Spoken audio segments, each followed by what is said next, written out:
that for the first comment of the day, Dean? You're awful. Actually, which are always awful. Hey, it's nicer than deplorable or all up in the junk. They're always awful. So, we'll give you that. That's very Funny. So I think that's slip out. Okay, you can have your screw right here if you can.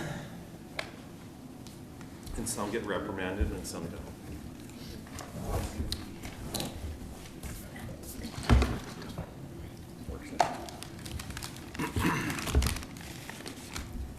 All right. Maria, are you ready? Yes, I'm ready. All right. Ladies and gentlemen, I'd like to welcome you to the special city council work session this morning. Time approximately 8:03 a.m. Appreciate having all of you in attendance. Purpose of this work session is to discuss our fiscal 2018 budget. So with that introduction, we will begin, and I'll turn the time to Shane. There you are. Okay. Thanks, Mayor. I think first and foremost, I'd like to see if Dean might apologize for the color of the binders. Is that your responsibility, or? No, they're fine. That's Cammy? Okay. Key lime week or something. That's right. Key lime. We can't lose them. Special closeout deal on Yeah, those. I guess. Well, okay, we have some things we want to talk about, and I guess first and foremost, I would like to just mention that we're meeting a little earlier this year than we tended to. I think we met on your birthday last year. Is that May? Mm-hmm. Okay. End of May. End of May. So we try to do that in just an effort to get more upfront comments and feedback. I don't know if that's a good idea or a bad idea, but that's what we decided to do. So what you have before you is a tentative budget. We haven't passed the tentative budget yet, and again, we were just thinking, let's go through this process before we get something tentative and put in front of the public, and which we will do at that next council meeting on May 4th. So there are a few things that aren't in here yet, but the bulk of the budget is, and we'll go through that. Lots of time to make changes. If there's questions, I think Dean and I have some things we'd like to talk about today, but if you have questions or want to stop and talk about something, I think that's what this time's for. We took the process, and you probably all know this already. This is my first time going through the whole budget, so I thought it would be nice to outline how that worked. Dean distributes the last year's budget, like a snapshot of that to all the department heads. I think that was about February. Gave them about a month maybe to go through that. Any wishes they had, any needs they have, they mark those up. That comes back to Dean and Cammie mostly, and then we had a meeting after that looking at all the wish lists in reference to the projected revenues. So we went through that process. For example, personnel, we have included in here a 1.5% cost of living adjustment, market adjustment, and budget to move everyone one step along their step and grade system. If eligible, right. So we want to talk about all those things. I think what I really appreciated in this experience was, first of all, Dean and Cammie and all the great work they did. They've been at this really hard. Cammie is all this week at the GFAOA conference in St. George, right? So we really had her scrambling before she left, so many kudos to her and of course Dean. And I guess another thing that I wanted to mention that we did was we came out with revenue projections as X, and we'll look at those, and we had about $1.2 million in requests on top of that. So we sat down, we talked about what we could do to trim that down and get that budget to balance. And then we got stuck. We're at $500,600,000, and we're like, we're not exactly sure what to do. So we called another department head meeting together, and we talked about it. We talked about it as a department, and we had Cole make the case for what he wanted, and Josh make the case for what he wanted. And again, mostly what we're talking about here is the general fund. And it was a wonderful process. It was great to see these guys work together and recognize each other's needs. And we were able to trim that down. So we went back and forth on what exactly to present to you. Long story short, what we have before you is a balanced budget. But again, I think it's important that we talk about what's in here and what isn't in here. My personal, probably only major concern is what's not in here is we took the position that we were going to not include any new employees, even though there were several in Public Works that were requested, several in Parks that were requested, and then the 3 full-time firefighters in Fire were requested. And if I have any heartburn, I think it's the firefighters. I feel like there's a genuine need there, and that would be a great thing to do. But right now, we just took the position, we balanced the budget without any of those folks. So as you see things that we can change and go through, let's do that. So, Dean, what else do we want to mention, maybe just on kicking it off that way? Maybe just continue on the process. We have scheduled adoption of this tentative budget on May 4th, council meeting May 4th. And at that time, the council adopts the tentative budget and sets a public hearing, so the public has a chance to review it and as well make the tentative budget available for the public after May 4th. So after you adopt the tentative budget, then it becomes available for the public to review and look at and ask questions. And as far as a timeline, we're thinking that after the tentative budget, we'll have a public hearing, the first meeting in June, and adoption of the final budget, the second meeting in June. So I think we've got plenty of time to work through things and talk about different issues that you may want to see included in this budget. Not that this is important, but I will be, June 1st is the first meeting in June. And for the first time, I will be in Peru hiking up to Machu Picchu. I don't think I'll be able to participate by electronic means, so I probably will not be here for the hearing. Maybe a little Lisa, Yeah, satellite phone or something.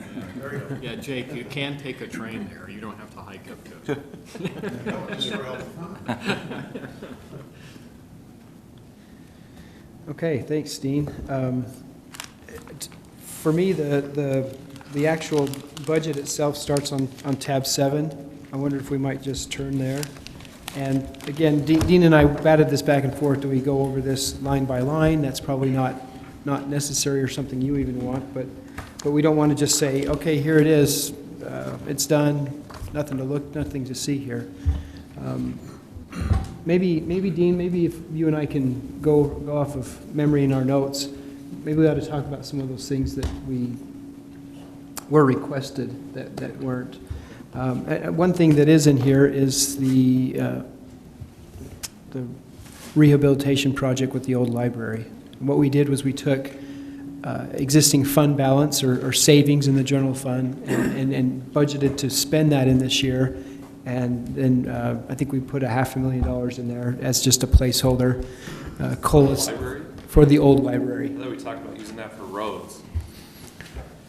Well, when we had the old library, To just save the surplus in the general fund. we did put a lot more into roads this year, and the Class C restricted money, any savings we had, that we did put that in this budget. So we did get that up to 1.6 million. In Class C, Uh-huh. we talked about in live council that we were going to take excess general fund and perhaps try and apply that, because there was even with the minimum you're supposed to have in the general fund, we still figured Right. there was over $2 million. I think we have just over $2 million in the general fund, and we'd have to, I think we'd have to keep 600,000 or something like that. These are just rough numbers. So yes, we can move as much as you want to move into roads from the fund balance. The old library is something that we also thought was a priority, and after we came out of that meeting, we felt like that was something that needed to be done as well. So that's the only thing we're using savings on. The So only concern I would have is the last big thing we did in the city was for staff, which was the police station. And we're gonna take another $500,000 away of free money and give it to that building again for staff, while the roads are riddled with problems. I want that clearly spoken to the people, so. I think it'd probably be best to get a full overview of what staff has put together and then have council make notes of issues or concerns that you have, and then maybe after we get the full overview, then we go back and discuss maybe some massaging, point by point. Well, and whether this is right or wrong too, we invited Josh Belknap to come at 8:30, so he's going to be here in 15 minutes because we did want to have a little bit more of an extensive conversation about roads, what's going to be done this year, and then looking to the future, what that looks like. So if we can get into the weeds when he gets here if we'd like to. I guess just thinking here, again, I don't know if turning the pages here, if we want to just look at those things individually and ask questions. I think most everything has stayed the same, except for a couple of capital projects. With the ones off Dean, are the ones that we talked about there in that department head meeting, are they all in one place? And maybe, if it's okay, maybe I'll back up a little bit. Do it. And talk about revenues going forward. I think it kind of gives us an idea of what we have to work with, and most specifically with the general fund and how that works. So if you go to tab 6 under revenues, these are the general fund revenues that come into the city. And there are different categories. There are taxes, licenses, charges for services, community events, transfers, reserves, et cetera. So I think that the important thing to point out maybe is tax revenue. If we look at current year property taxes, we're projecting in our tentative budget $2,950,000 of tax revenue. I think that may be a bit optimistic. My initial forecast was 2.9, but things are going well as far as new growth and other things. And then you'll see sales and use tax. Those are probably the two key elements on taxes to point out. Sales tax is growing well. Part of that's attributable to Kaysville City. Local option sales tax, part of it is attributable to just statewide growth. As you know, the formula makes that split. So we see an increase in taxes. Licenses pretty much stay the same. I think maybe on revenue, the next thing to point out is at the bottom, the last sheet. I'm working from a computer, so I hope I'm following the sheets. If you look at transfers, reserves, and contributions, this is one of the things that Councilmember Adams brought up as far as funding for roads. We do have a carryover on C Road fund balance from prior year that we're plugging into this budget of $365,000. And then you'll also see a transfer to the capital projects fund of $250,000. And that was the concept that we talked about in regards to Pioneer Park. So we'd bond for it, and then we would make up the difference to get to that 1.5 with a transfer from general fund surplus. So that gives you kind of a snapshot of revenues. 14,374,136, but two of those line items, C Road and transfer, are not incoming revenues, that are balances. So not a great increase over last year, but it's still pretty good. Do we want to stay in general fund? Is that probably? I think so. Okay. And then if we go through, I don't know how much time we want to spend on each tab for council manager, all these, but let me just highlight the personnel request that came into the city. We had several positions requested. In my department, I requested a part-time records assistant to help us with document management as we're getting up to speed on that. someone that can help us image those documents and help us with our record keeping, in addition to probably several other things. Shane mentioned that the fire department has requested 3 full-time firefighters, engineers. Public Works Department has requested 3 full-time employees, 1 maintenance worker 1 and 2 maintenance worker 3s. They're different levels, different skill level on those. And Parks and Recreation has requested 2 full-time people. One was an adjustment in duties, moving to a full-time cemetery sexton that could be responsible for sextons. I said it, sexton. Yeah, they'd be responsible for cemetery, and which would take some load off Maria and Kathy as far as some of the record keeping, and then backfill that with Parks and Recreation employee, and then Recreation as well for a community services supervisor. So in total, we had 3, 6, 7, 8 full-time requests and 1 part-time request. And as Shane mentioned, that currently they are not included in this budget. And we can talk about what cost that is if we want to, but So including the firefighter request, not. it's not included in this budget this time.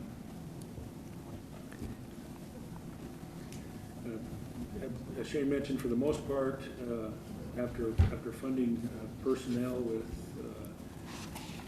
the 1.5% market adjustment, and then for budgeting purposes only, we budget for step increases. Now, we'll still go back and do evaluations and other things to see if employees merit those step increases, but they are included in this budget.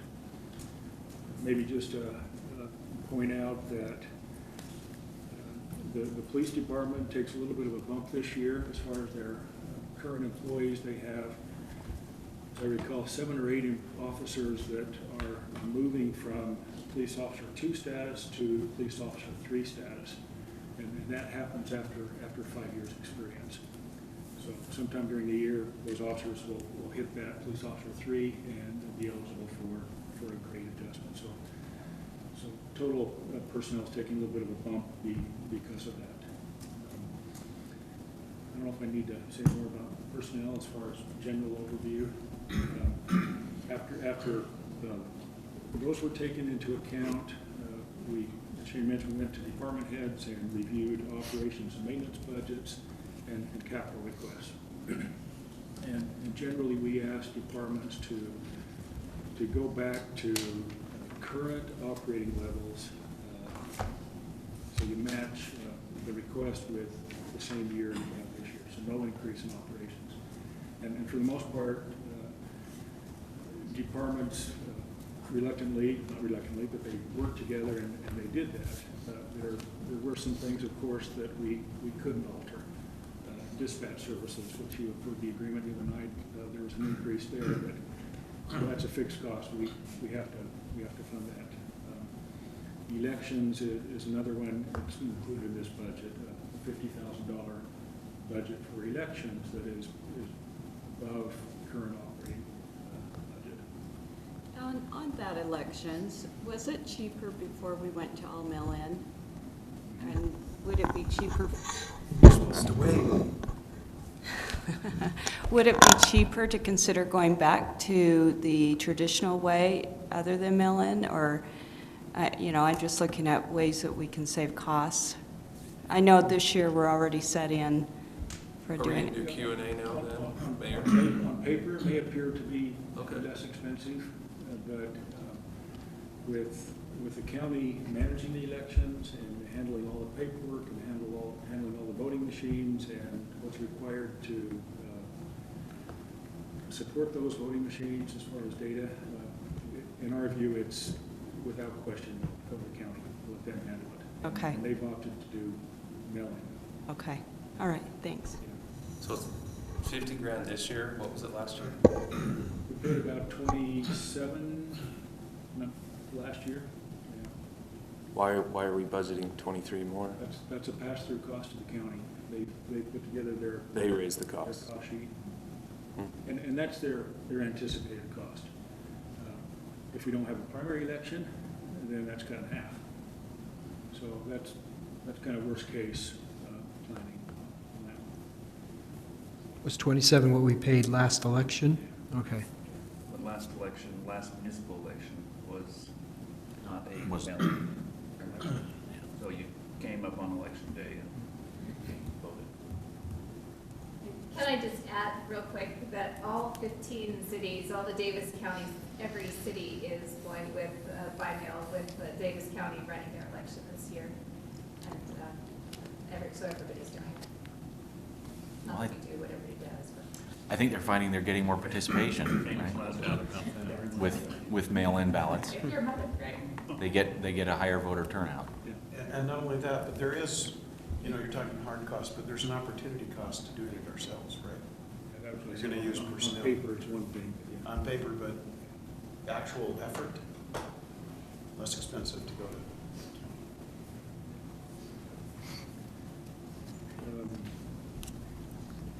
Well, Josh is coming in at 8:30, and that's probably the first thing we want to hit is the road project.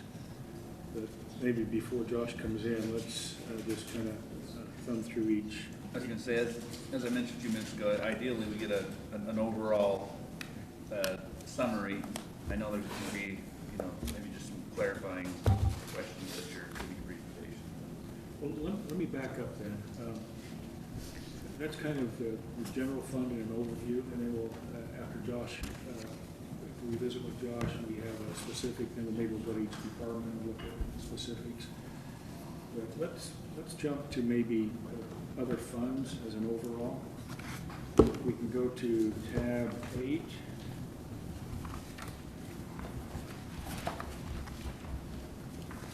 And the first one to look at is our redevelopment agency.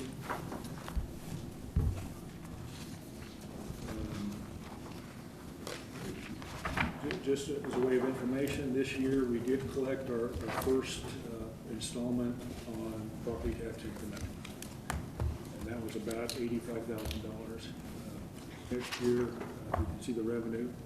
We're projecting about $100,000 in tax increment that will come into the redevelopment agency. This year does not require a transfer or a loan from the general fund to the redevelopment agency because the last payment on the front property has been paid.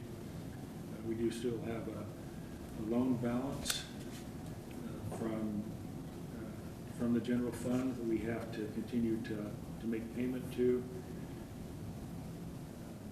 But that will be paid for as tax increment comes in. So in regards to budget, we're projecting $100,000 in tax increment and $25,000 under professional services, and then the balance applied to our loan payments. So that's the redevelopment agency. I know this is a quick overview, but maybe municipal building authority, the next tab. Again, that's the authority that built the police station. So it's handled through a lease revenue bond. The city council leases that building from the building authority. So this reflects the lease payment coming from the general fund to the building authority to meet the debt service. So $430,000 to meet that debt service. So those are our special revenue funds. As an overview, let's go to tab 10 and look at our debt service fund. Currently, there are only 2 items that we're still making payments on. And again, the funding source comes from the general fund to the debt service fund, and then the payments are made. And that includes a payment for the aerial fire truck. I think it's a full payment this year and a half a payment next year. And then that truck will be paid off. And then the gang mower, I think there are a couple more years on that. And that debt service about $18,000 a year, and that's as you know, the full-size mower, when they do.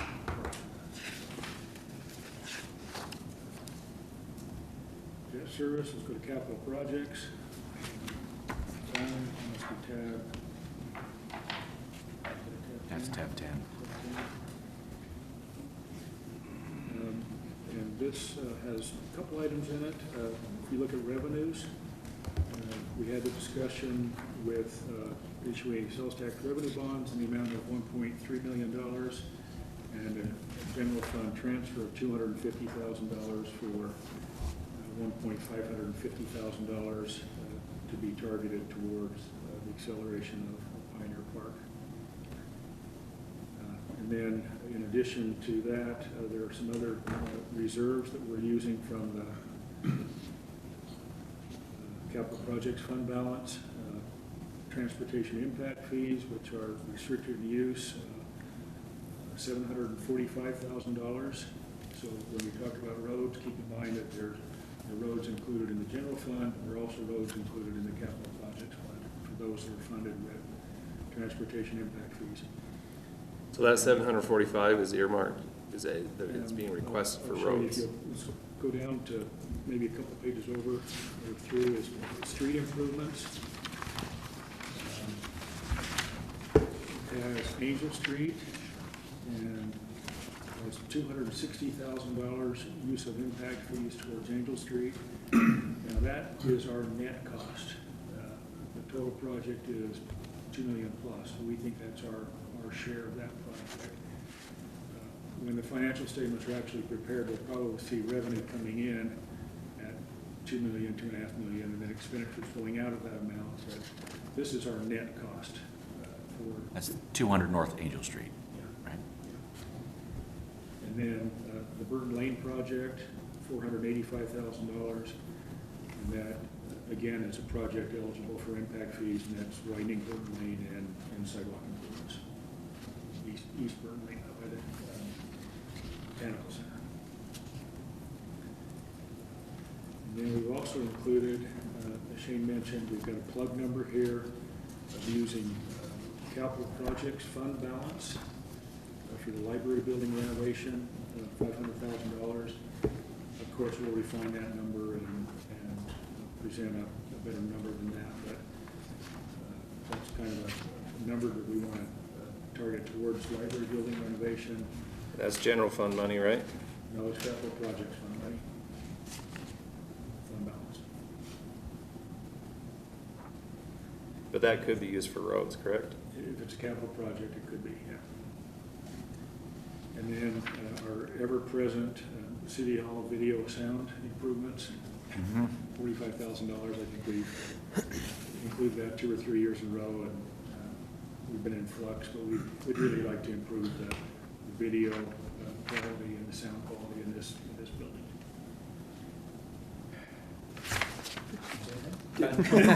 What? I was just gonna say we've been talking about it for 3 years. The issue is that that's about what it would take to redo the sound system so it's actually functional. But we tend to have that say, well, if you're gonna redo the sound system and you're gonna put up monitors, then maybe you should do this, and maybe you should amend the council bias, and then it always starts morphing into a project that's outside of our scope, and then we just throw in the towel, and the next budget year we come in and we stock it. So, I mean, I would just, clearly I don't think we've got the funds to remodel all of City Hall, and I think the need is probably there. But it would be nice just to do, just to do that one thing that I'm trying to do. We say get a functioning audio system. Does it not work currently? The sound quality is terrible out here. Almost every meeting I see, We could throw some new speakers. I don't know. I mean, Speak into the microphone. I don't know. I need 45 grand. We're gonna have DJ. We're gonna hold dances in here, stomps. I mean, we can get some new speakers up there for a couple grand. well, on the other hand, how many meetings have we had somebody come up and fiddling? $2 grand, And not more. I'm leaning over I'm trying to morphing get the the right way though. thing to Less plug in, cost. I guess, yeah. I think the estimate is more than just sound. I mean, the actual brains and electronics of the sound system are original with the building, as I understand it. And then the audio-visual side of it was to try and make it more accessible, so everything that we're presenting, those that are here, those of the council would have more. The plan is 2 large displays on the side, a display that the council can view, and also maybe a display towards the back that people can actually see. Do other cities do that? Oh, yeah. Say. But we're way behind in essential things like roads too, so I'm not really worried about eye candy at the moment. Okay. Okay, we're moving on enterprise funds. That might, Josh came in, it might be a good time to continue. Well, with before general. you do, we glossed over, did we all know there was a bond coming for Pioneer Park? I thought we had some impact fees that we're working a lot on that. We're doing a $1.5 million bond, 1.3 million 1.3 million for a phase of Pioneer Park? for that initial plan you reviewed, what, Okay. or so ago. And how much impact fee money do we have on hand? We're using all bond money for that Well, the debt service will be paid with impact fee money. over time? And that's the plan, is to issue the bond and then make the annual debt service payment with the impact fee money that comes in. How much money do we have available right now? in Right that now, we're fund? down to, I'm guessing, 150,000 or so. We do want to talk about bonding more in We do depth want to spend a lot too, of so time. we'll talk about that as well. I think since Josh is here, let's talk about roads. If you turn to the Public Works, I don't know where to start, but if you turn to the Public Works tab, just, I think it's page 3 or 4 in that, under Public Works is Class C. So, yeah, under Public Works. So, under Public Works, I think it's under 7, and One of the then, white tabs, yes, yes. and then Public Works, and then 3rd or 4th page is Class C roads.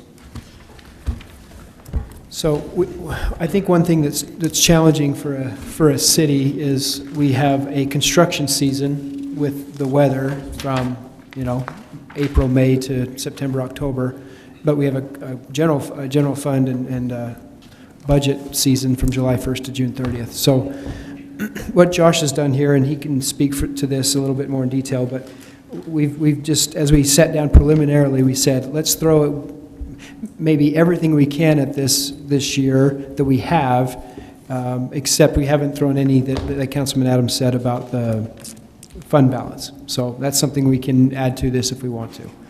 But right now we've thrown out anything that's restricted to Class C. So usually I think is our revenue projection at 1.2 for Class C.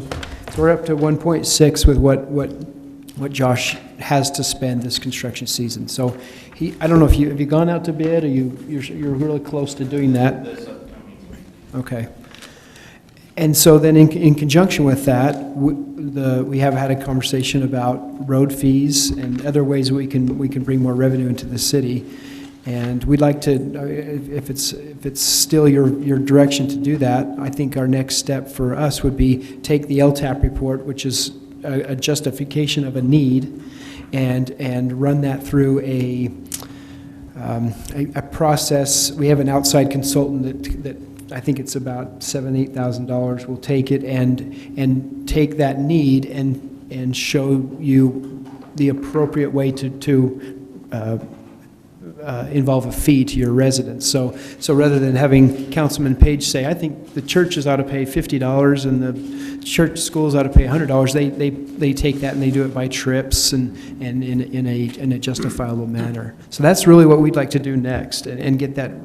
And if, again, it's something you'd have to take action on, but get that road fee in here as soon as we can. So that would positively affect this budget, but based on current numbers, this is what Josh is working with, because we're not sure that that's going to happen yet. Does that make sense?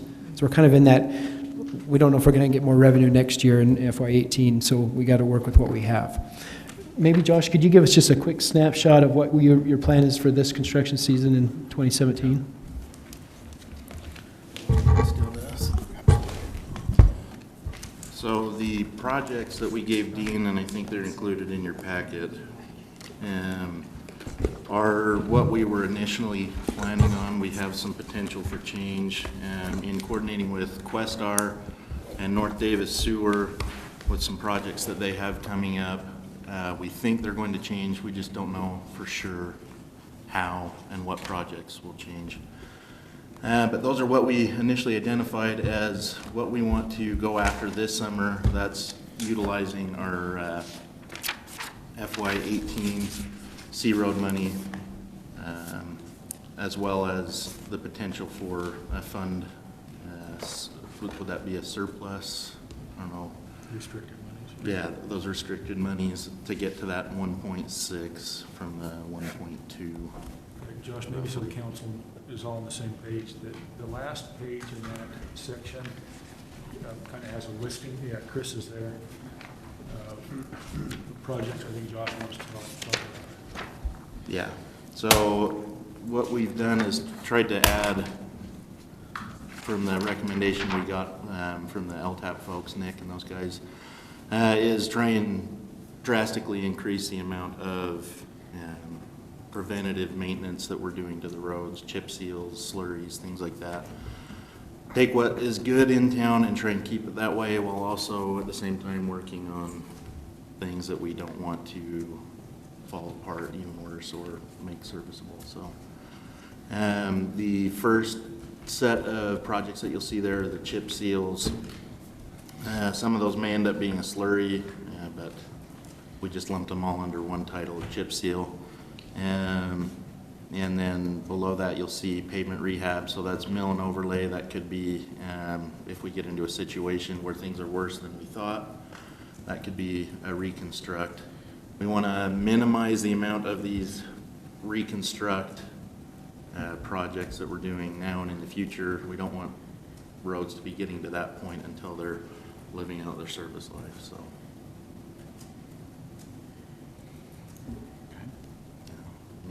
any questions? What's the prerogative for Shepherd Lane, Sunset Drive, the West Kaysville Belt Route? My desire there would to get the money to go after those. I don't think we've got the funds for this year, but next year, you know, if we've got like a road utility or a bond, is go after the option of, let's get all the curb and gutter in, let's get these to the proper widths, let's get them ready to finish those roads and redo them. That could be full reconstruct, or that could be level course, mill and overlay to get those. Talking about Sunset and Shepherd? Sunset and Shepherd, yeah. So they're a high priority. I just don't think we have the funds to, I don't want to do Sunset and Shepherd unless it's the whole shebang, you know. Well, we're already doing a chunk of Shepherd this summer, so I'd rather see something than nothing. The whole gambit would be great. It's potentially most likely going to be a reconstruct. How are we gearing towards paying for that? I thought we were going to really dive into budget ideas and creative ideas of how to fund that. How are we, because that's going to be millions to do the belt route. Yep. So if C roads won't cover it, what's going to cover it, and how are we going to cover it, and how are we going to cover it efficiently and quickly? Because that's not going to be a 5-year deal. No. I'm going to personally pay for 1,000 flyers to go out on every door, and I'm going to launch a public hearing over this soon. So what are we doing to prepare for it? How are we going to get there? It's perhaps the most critical thing in the city right now. So I've prepared these, and you can pass them around if you'd like. This talks about the potential of monies from bonding and road utilities, shows some potential options. In talking with, excuse me, Fruit Heights, they've currently got a road utility in place. Theirs is $15 a month. Half of that is a utility. The other half is attached to property tax. So just utilizing some of the numbers that they came up with, and an example of, let's say, a $4 million bond. I think $4 million could get us to a situation where, you know, Sunset, Shepherd,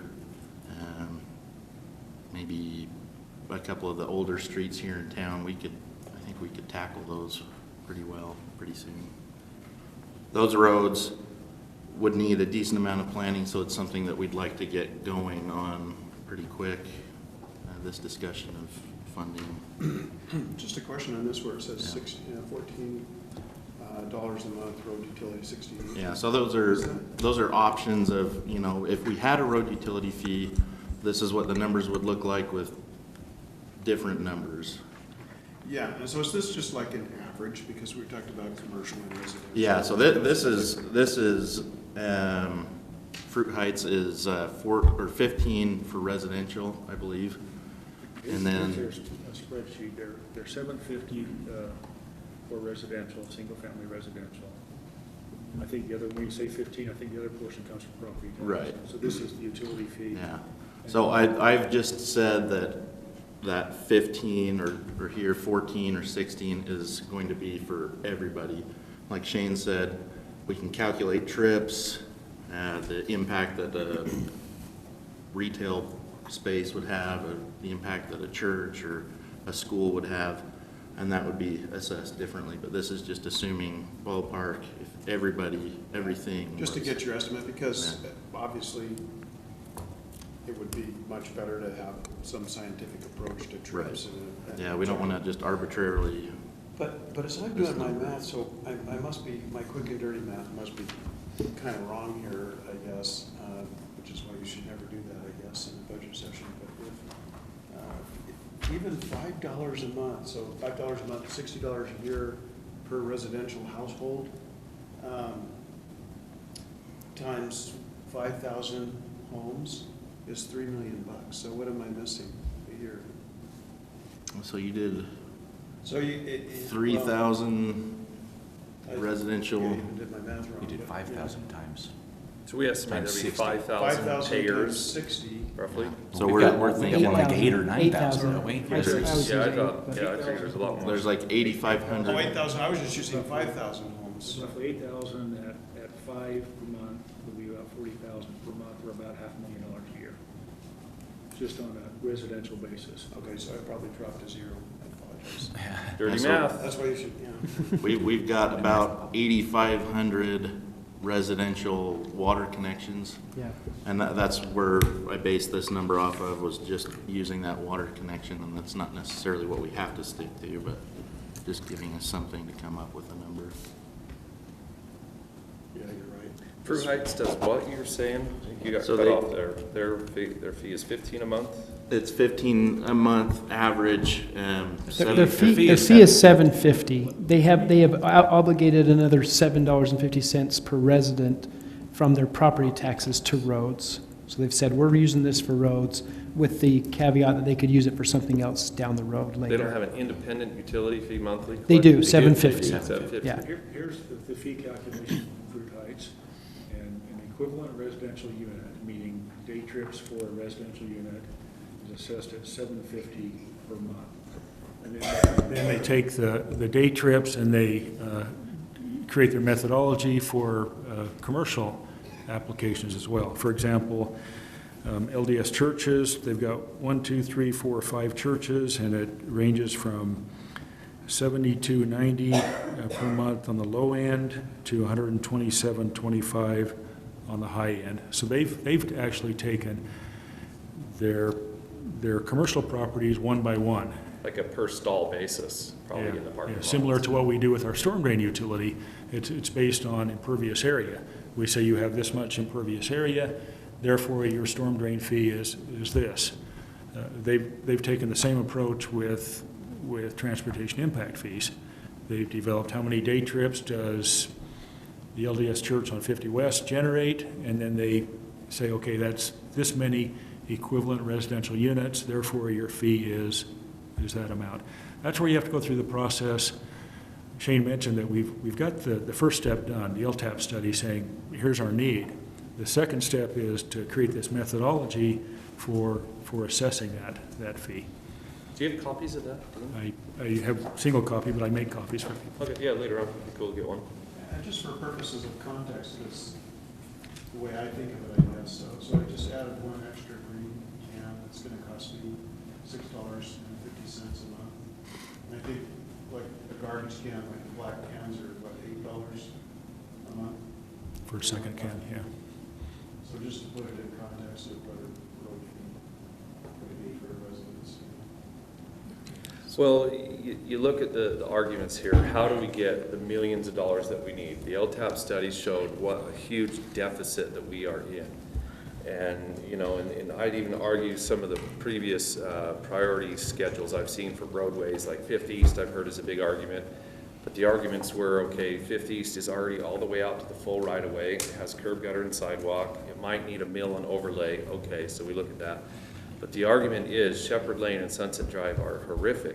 Now, bonding, I particularly do not like bonding. Provost's done a huge study and proven out that bonding is on a major sliding scale into the negative over a 50-year term of time. You just can't crawl out of that hole.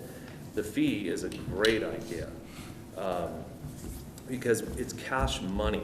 Like, we can get more out of the roadway. We can sell that to the residents and say, look, well, we can bond, you know, and then we will slowly over time use these fees, which, might I add, the fees are outdated, as I've preached and preached and preached. We are at $500 a month on a building permit in the road category. Layton is $2,500. I see no reason why we couldn't raise that up. We are not hosing anyone. We are actually hosing ourselves. We are Which fee, I'm sorry? the road fee on building permits. Layton's, Impact. yeah, the impact fee, sorry, Steve, which can be used for road improvement, right? For a widening of a road or bringing it out to full right-of-way. So for an improvement, we have plenty of improvement project needs in our roadway system. So look at Burton Lane. That money could have been used at the east side of Burton Lane because we're going to widen it, we're going to curb, get our sidewalk it, but we are selling ourselves out. We've got to look at that impact fee. So there's a little bit of money. Then cash money by getting a fee, a monthly fee, rather than having interest tacked with that. I think that's the best way to go. And then the general fund. I've got notes here from the last council meeting that said we had about 2.75 million. Now don't quote me, and maybe, you know, and you were on the fly in the meeting too, Dean, but I think we've said tonight or this morning there's about 2 million. I don't see why we can't take the general fund right down to the legal minimum and get that money going over to roads. Now, because it's that bad, you know. There's literally a guy, I won't name names, who bought a Lexus, a brand new Lexus, blew out a strut on Sunset Drive, got so tired of it, took it back and got a Jeep Grand Cherokee. I don't say that to get dramatic or exaggerative. It's true, and you might see him at the pulpit in the upcoming month. It needs to start, and needs to start now. And we need to figure out how to get the money going towards it. You know, if this city, if especially everyone on the other side of the city, the west side of the city, starts to see eye candy trickling back in that is not necessary, we're in for a partial civil war. And I would agree in principle, definitely on roads, Councilmember Adams, that is a top priority and that we need to act now, and I'm supportive of the road fee. But just to make a couple of distinctions, I think borrowing from Peter to pay Paul creates other issues down the road. So roads, as important as they are and our number one priority, I don't know that I'm in favor of drawing general fund down to, you know, the bare minimum personally. The other thing that I've read all the things on the Provo website as well, and they do make that point about bonding, but the way I understood it, and I completely agree with it, is you can never get ahead if you've got 1.2 million of revenue and 3.2 million of needs, and you're continuing to bond. How do you ever pay for that? You got interest costing, and you got inflation going up, and the gap just keeps going. Absolutely. But the distinction is that if you're using bonding to kickstart maintenance projects in the short term, it can still be a very good idea. What you don't want to do is think that you're going to fund your roads with bonding, because you'll never be able to, but it's a timing issue. So if you don't have your revenue from your new fee and you want to kickstart, for example, this summer, construction projects, then it may be a very good idea to use a small amount of bonding to kickstart that process in your first year. Why not kickstart it with cash money if you have cash money? You know, because of the borrowing from Peter to pay Paul. Well, you're borrowing from, let's call the bonding bank Peter, and let's call the roads Paul. You're still borrowing from Peter to pay Paul. Why don't we take cash money? We don't need to pay interest to the general fund if we don't want to, and use it over for the roads. And does the general fund have to be paid back if it's used for core needs of the city? Does it have to be paid back? It's just a matter of you have a minimum that you have to maintain as a city. statutorily, you cannot drop below your minimum. The general fund, right? Like, it was like 600 grand. I And think. what that really means is you cannot be on the fringe of financial disaster by dropping below this. And so it is a state statutory minimum, but the argument, even against bonding about, why bond because you're using this and then it's just going away fast. I think the same argument should be there for general fund, because one of the pluses of the city is that our rainy day fund has been above. I mean, from my perception, the last thing we want to say is, hey, we are at the bare minimum of where we should be financially. So that same argument for bonding, that why bond on I don't want to call it an asset, but on a road that depreciates so fast, why use your savings? Because you're not going to be able to, if you don't have the money to put into the roads and you just use savings to put into roads, but that yearly demand is there, then we'll never build it back up. And so whether it's bonding, or whether it's using general fund, I think the same issue is still there. We still have to address the long-term ongoing need, because if we don't, in 4 years, 5 years, more roads are going to be crap, and we're going to have this same discussion. But now we're going to say We don't have any savings. We don't have any savings, and now what do we do? Were you going to say junk there? No. The problem is we need the kickstart money, right? And the kickstart money's got to come from somewhere, and I'm a little bit confused. I actually agree with like most of what you're saying there, Mayor Hyatt, but I'm a little confused that you've already penciled in $500,000 to go to the library, which is not a core need. It's not. Do you think the citizens care about that versus their roadways and their water and their sewer? Those are the core needs of society. You're already talking about giving 500 grand to that building right over there. And we're sitting here being stingy about giving some general fund money to the roads? I want that clear for the people. That's not you. You didn't, it's not you. I'm not saying that maintaining more than. But we're saying it's okay to go throw it over there, no. we're gonna take our reserves and throw it there, but we won't throw our reserves in roads. I think that priority, where you want to prioritize your funds, needs to, that's the purpose of the council discussion. Is, I don't perceive an empty building that's doing nothing and the office issues we have here being stingy, primarily because a one-time construction of building the house and having it built and now functioning to serve residents. We're not talking about $500,000 a year ongoing. We're talking about $100,000 on something that is going to depreciate at a much slower pace than roads. And I'm not saying that it's more, but we clearly have a space issue here. We clearly need, and I guess I don't consider it a perk for staff as much as it is a need for providing services for the city. That being said, I totally agree with what you're saying on the perception side of it, especially. Almost anything you do that's not roads, it's really easy to point at and say that could be for roads. But that's what the council has to strike a balance at, is to say, is that one time improvement so that we can actually, I mean, even if you just walk in our back door, I noticed the other day there's boxes all down the hallway. And knock on wood, I'm sure there's some, well, I won't say that, but there's a dolly right in the middle of the hallway there with the boxes, and I'm thinking, I'm sure if this was your everyday business, someone would say, you can't do this. You can't do this on a major hallway and a major exit for your people. So we've got some space issues that need to be addressed, and we've got, I mean, everybody remembers what I thought was an excellent emotional presentation from the fire department. I think most of us probably came out of that meeting and said, come heck or high water, we're funding some firefighters. This doesn't even have it in it.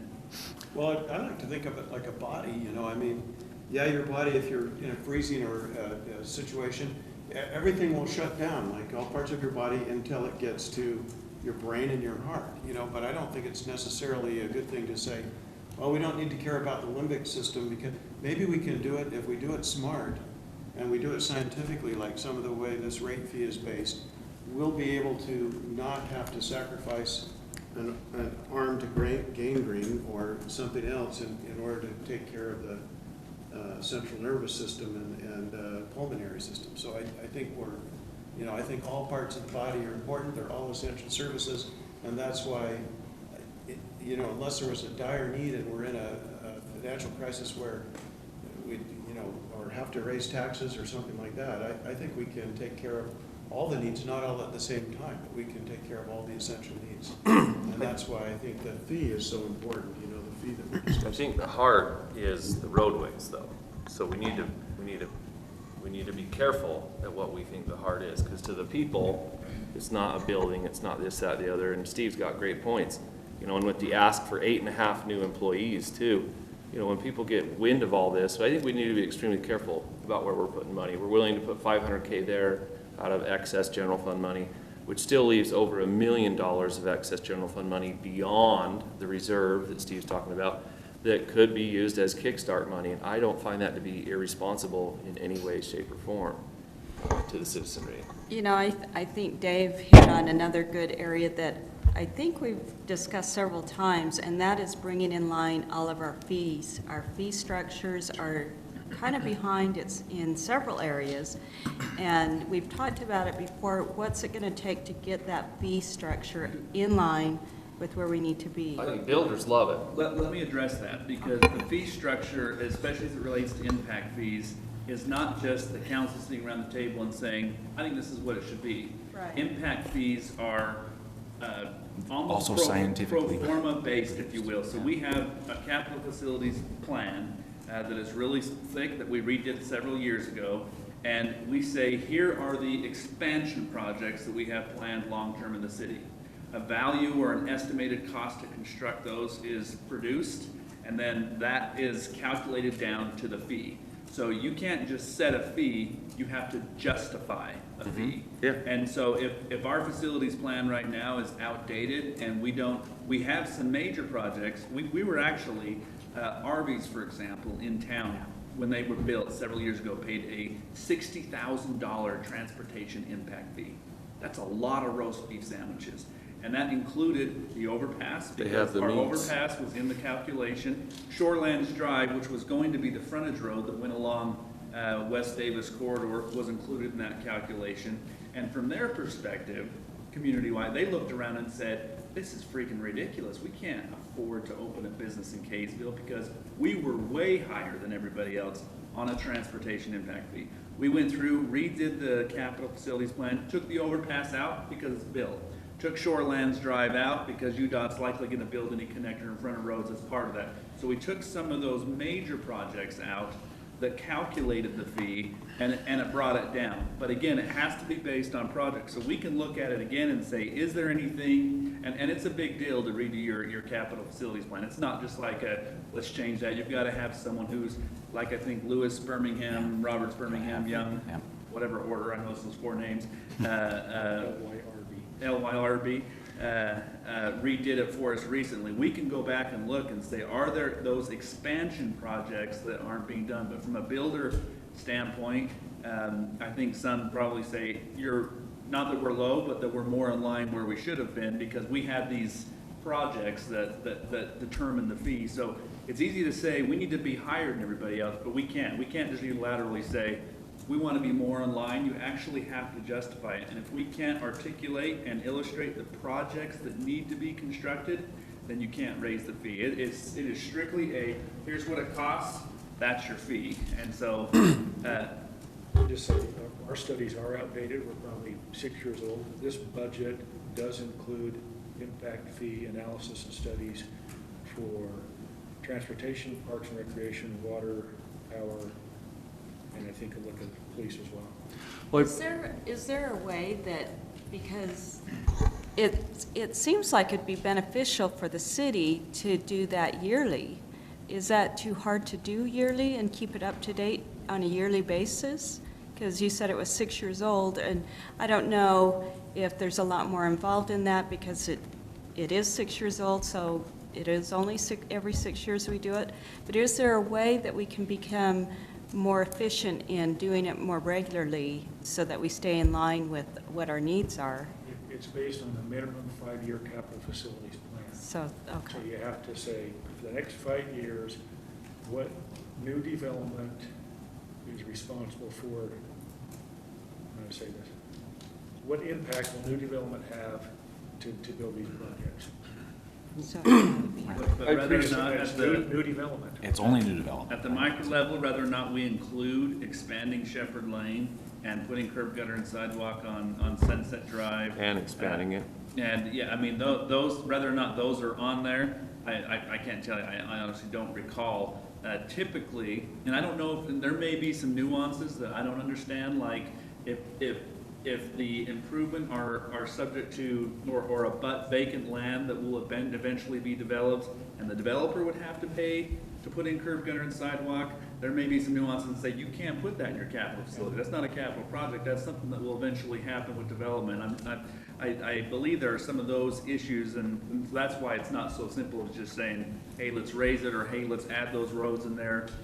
You have to do your best guess to say, you know, I think of Webb Lane a lot, because that's a real big east-west connector that is just awful. And we've looked at that, but really we're waiting for Wagstaff family to eventually sell it someday. When they do, we'll get curb gutter and sidewalk down that whole side, will make a huge difference. But in the meantime, it's like, I wish we could put that in our capital. There might be some of those where we could get payback agreements put in place, though. I appreciate the Arby's example. Those are huge impact fees, and those are allocated or calculated on a different basis. But I'm talking about the flat fee that goes on every residential home building permit is only $500 right now. It's $2,500 in Layton. If what you're saying is accurate, Steve, then we need to get that study going. We need to get it going now, and we need Sunset Drive, Shepherd Lane included in those, and we have other roadways that should be included and looked at in those. But on that flat fee, does that flat specific fee that goes to a residential home, is that what you're referring to? You have to have that big study? When the well, I don't know, is the five. Do we have to justify all that? The impact fee, or is the impact? It's part of the You're impact. Talking about impact fee. The impact fee is part of a building permit. And that has to be spent for capital facilities. But to justify bringing it up closer to where Layton's at, do we have to go through You everything? don't even look at what it says. You have to do your capital facilities plan and say, here are the projects, here's the new development, what are Well, the let's just get that costs? going. I mean, we could learn from Layton, when they redid Gentile, they probably did paybacks, because they didn't wait for everyone to develop when they redid Gentile 13, 14 years ago. You know, and they got it done, and that's what we need. So I think we should get that We don't know that they study. used impact fees for Gentile. I mean, that would be. Fair enough, but I think we're losing money. That's the point is, we are losing money then, because we have all these needs. We're looking at this $500,000 at East Burton Lane right now, where that money could have gone. If that was in the study, that would justify the increase in the impact fees. This money can go. We Yeah, were planning we on putting will that leave. money to Burton Lane. I'm saying we're selling ourselves short. I agree with you, but I'm saying it's not enough that we're charging. We have Burton, we have Shepherd, we have Sunset. So that's one important aspect of, looking at, going through I that understand the process, is reluctancy that- to bring the fees up to where they should be. Are we No, favoring I the have no realtors? Are we reluctancy. favoring the We can't- realtors and the builders? We can't bring them up, though. That's the issue. You cannot You just can do a bring study. them up. You can do a study. You can reevaluate the study and decide if our current formula is missing any needed projects. That's really, at the end of the day. The belt route alone is millions to redo it properly. But that's not, They have to be capacity. Right. yeah. It will be. In part. Shepherd It's not and Sunset entirely. are like one lane. So I that's mean, one component. If I could just ask Josh a couple of questions, though, his presentation. Say we, to the bigger point, if we were to implement, go through the public process, get the public on board, and move forward as quickly as we can, both from a standpoint of timing, could we get this in place in time for this summer's construction? That's maybe not totally a question for you, but how long do you need to sort of plan some of these projects? And if we get that in place, and maybe we do some bonding and maybe a little borrowing from maybe impact fees, whatever it is. General fund. That goes in general fund, that goes into the equation. We could get up to a funding level that will support the LTAP study. What would we be, is that feasible that we could get going this summer, expanding this project list beyond what the funds we have? I think that'd be a little tough, just with the amount of planning that goes into the projects. We're already a little behind, and kind of behind the eight ball, needing to get those things out to bid. Contractors are getting busy. I think if we were trying to add things on and get things in place now, we'd be looking at tacking projects on in October, November. So we're really looking at summer of 2018. Yeah, and yeah, if that's- we get all That's why this we need to in place, start working our butts Yeah. off right now. That's right. We need to start now for No 2018. more talking about it. So just to be clear then, the impact fees we now understand are tied to developments that are going on. The road utility fee is something that we could set as a council at any time to help in this issue. And so to me, that is one thing as a council we can decide and would be the most quickly put into place and helpful to what our needs are for the roads. You know, that's a number that I would like to hear the most and take care of that, because that's something I think we can do We could have quickly. usually we could have a year of those fees built up by next construction season. And then We're reevaluate estimating it. $500,000 or more there, general fund money, we could have millions by next season. What, is there one of these that the council is leaning toward? I mean, I've heard 5, but then I see 14, 16, 18, 25, 30.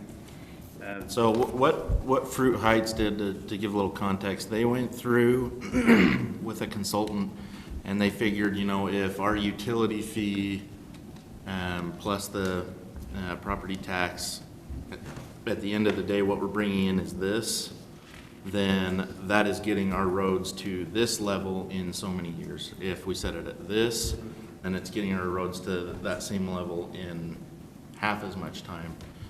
So there was a little bit of analysis with coming up with this number that they settled with. And you could adjust this later. For example, you Yeah. know, if you say, hey, we're behind the 8 ball now, we've got to have it a little higher at the beginning and then lower it down later. But, you know, if you just took the 3.2 million a year on average from the LTAP study, then that would be the 18 a month. So with that, without data to really say, okay, what do we want to accomplish? And I think the key to me is what's least expensive in the long run. So a lot of times, What's gonna save legislative us. bodies and others make, even Cash private money companies, is the least make expensive. short-term decisions based on what looks best but when you're talking about roads, you're talking about a 20-year life. So, I almost want to put artificial intelligence on this and say, okay, what's the exact right projects, done when, with how much funding, and if you look out 20 years, what's the lowest cost? I mean, that's the goal. Now, can we answer that perfectly? No, but that's what we ought to keep in the back of our mind about, you know, what we're striving for. So when I'm looking at these, which one do I like best? Well, the one that is most effective, Yeah. is most cost effective. Which one is that? I don't know. And I want to be a little bit of a devil's advocate when it comes to the road fee. Because a while ago, we did a fee in lieu of taxation is how it will be spun, probably by most. And I don't want to say rightfully so, but I recall we transferred money from the power fund a while ago to do some general fund expenses. And the biggest public criticism was, you should have the guts to raise taxes. That is nothing more than taxation in lieu of saying the T word. And all you're really trying to do is get around having to raise taxes. And then you know, another argument I think that some may give to this is, hey, what about the poor widow who doesn't even drive and is now paying $30 a month, and she in her $180,000 house, but John Doe that has an $800,000 house and has 4 kids that have cars plus the 2 is going to pay the exact same as this widow? How is that fair? It's like the school tax. Yeah, I mean, so there's the argument. I think we'll have some pushback to say you're just a flat fee. So the guy that's got the $800,000 house is paying the same as the widow. But my property tax, my Kaysville portion of my property tax bill, at least in 2015, I thought I had my more current one scanned, was $408. So if we did $30 a month for me, I mean, it's almost like 100% property tax increase, or not quite, maybe 75, 80. And I think we'll get some of that pushback that says, all you're doing is raising my property taxes 75% without actually saying. But I would disagree in a way with that, because this isn't something we want set long-term. This is something that will be That's fair. flexible. That's fair. And with taxes, you can't do that. as easily. As, It yeah, can flux, and right. it's gonna, and it will be to support that further, it will be concretely for roads. It will be for your needs, citizens. It will not be for any staff desire, want, wish list, They have to nothing. push it. It's concretely C road money, don't touch it. It will be used for roads. right? Absolutely And I guess agree. C roads are restricted a little bit to improvements. It will just be road money, period. And see, I think people look at it different that way too. I do too. I think if you say this money cannot be used for anything but roads, I think you're gonna have more support than you think. Especially if you do the PR part. Right, that's why- Well, and that's what I was gonna say, is PR part, how do you get that out there? Because clearly, substantively, a user fee is actually much more, all the arguments the mayor was making are perception arguments, but in reality, it's much more fair to go to a user-type fee than it is a tax, because a tax really will be spread, you know, across everyone without regard to number of trips or any kind of attempt to determine what the usage is, and then establish a fee based on that. So substantively, you're absolutely right. The question is, because that's always the distinction, there's the reality and then there's the perception, and some would say the perception is the reality. Well, and the But, fairness of use, the fairness of use is always, even down to the legislature, that's the big issue. Do you do a 1/4-cent sales tax so everybody pays, or do you do a 1% gasoline tax? So those who are actually burning the gas are the ones who are paying for the fee. And that's the kind of argument, all I'm saying is I anticipate we'll have here, is to say, the widow is gonna pay the same as the person with 5 cars. How is that fair? Even I think that you're right about the justification and the messaging. I still think it'll be more difficult than we think, but we'll still have, I think it's easier to say this is not going to staff, this is going for this specific reason. That being said, how to balance it equally is what I anticipate. This is And crazy the thought, widow- but what if you put in a fee, what if you put in a fee based on just brainstorming here, and it's maybe totally not feasible, but you mentioned number of registered cars. What if that played into it? I mean, that data must be available. We could You pull the could do it DMV by- records, and, I mean, the widow would still, if we did the tax, the widow's paying it, right? Yeah. Period. But if we did the Based on fee, her assessed value. right, if we did a So an fee, 800,000 has a much higher assessed value than 150. if we did a fee, we could base it off DMV records. And we could say, okay, the guy with 4 cars, you know, but then you go, okay, well, does that guy pay $80 a month? You know, and with all these kids and whatnot, but we could figure out a way to figure out, you know, maybe a base fee and then an incremental fee per DMV record registered vehicle that you have to your address here in Kaysville. Yeah, And maybe there's a not, lot of angles that we was could kind look of, at. you know, what I was. Like a base, Maybe you could. like yeah. $7 fee that everyone pays no matter what, like a school tax, whether you use it or not. And then you could have an incremental fee based upon how many registered vehicles come to your home. So your fee could be between $7.50 and Base $20 plus, a month. base plus an incremental. Because Yeah. it seems to me that the number we're trying to get to is what has been, you know, through research, said this is the ideal number already that we have. And I think that at least that's the number we need to shoot for.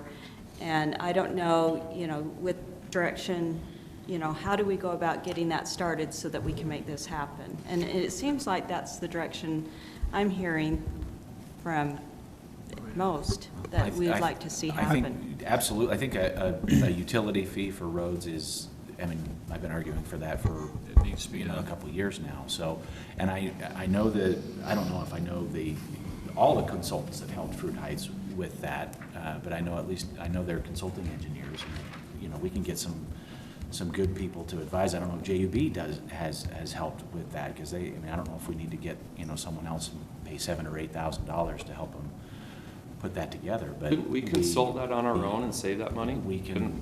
What do their brains have that our brains don't? We have several different, you know, avenues on that, but I think it is important to get there. I also want to make sure that we realize, and I think this is important, but just as Arby's found out with their impact fee for transportation impact fee when they built here, because it included those other projects, if we do it solely based on the number of trips,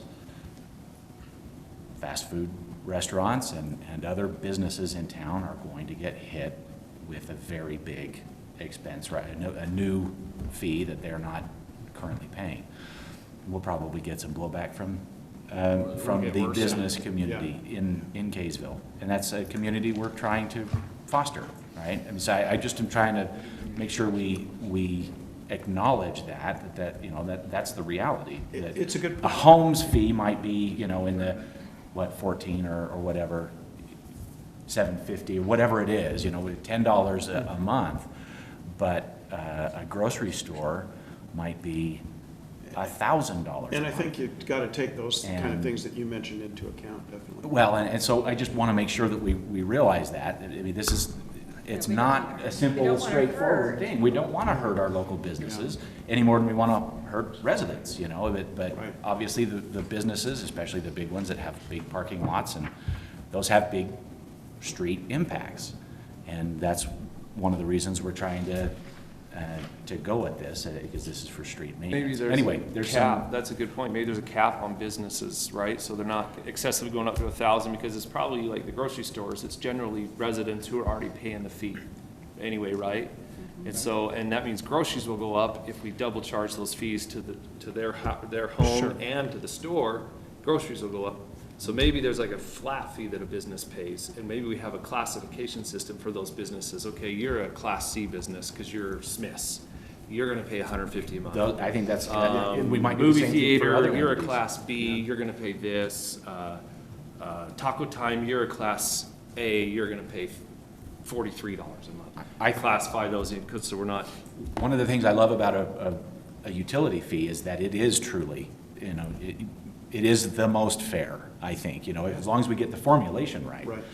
Because you do property taxes, and then that gets spread out, but it only gets spread out among people who are paying property taxes. And there's a lot of organizations and entities out there that have impacts in the community that don't pay property taxes.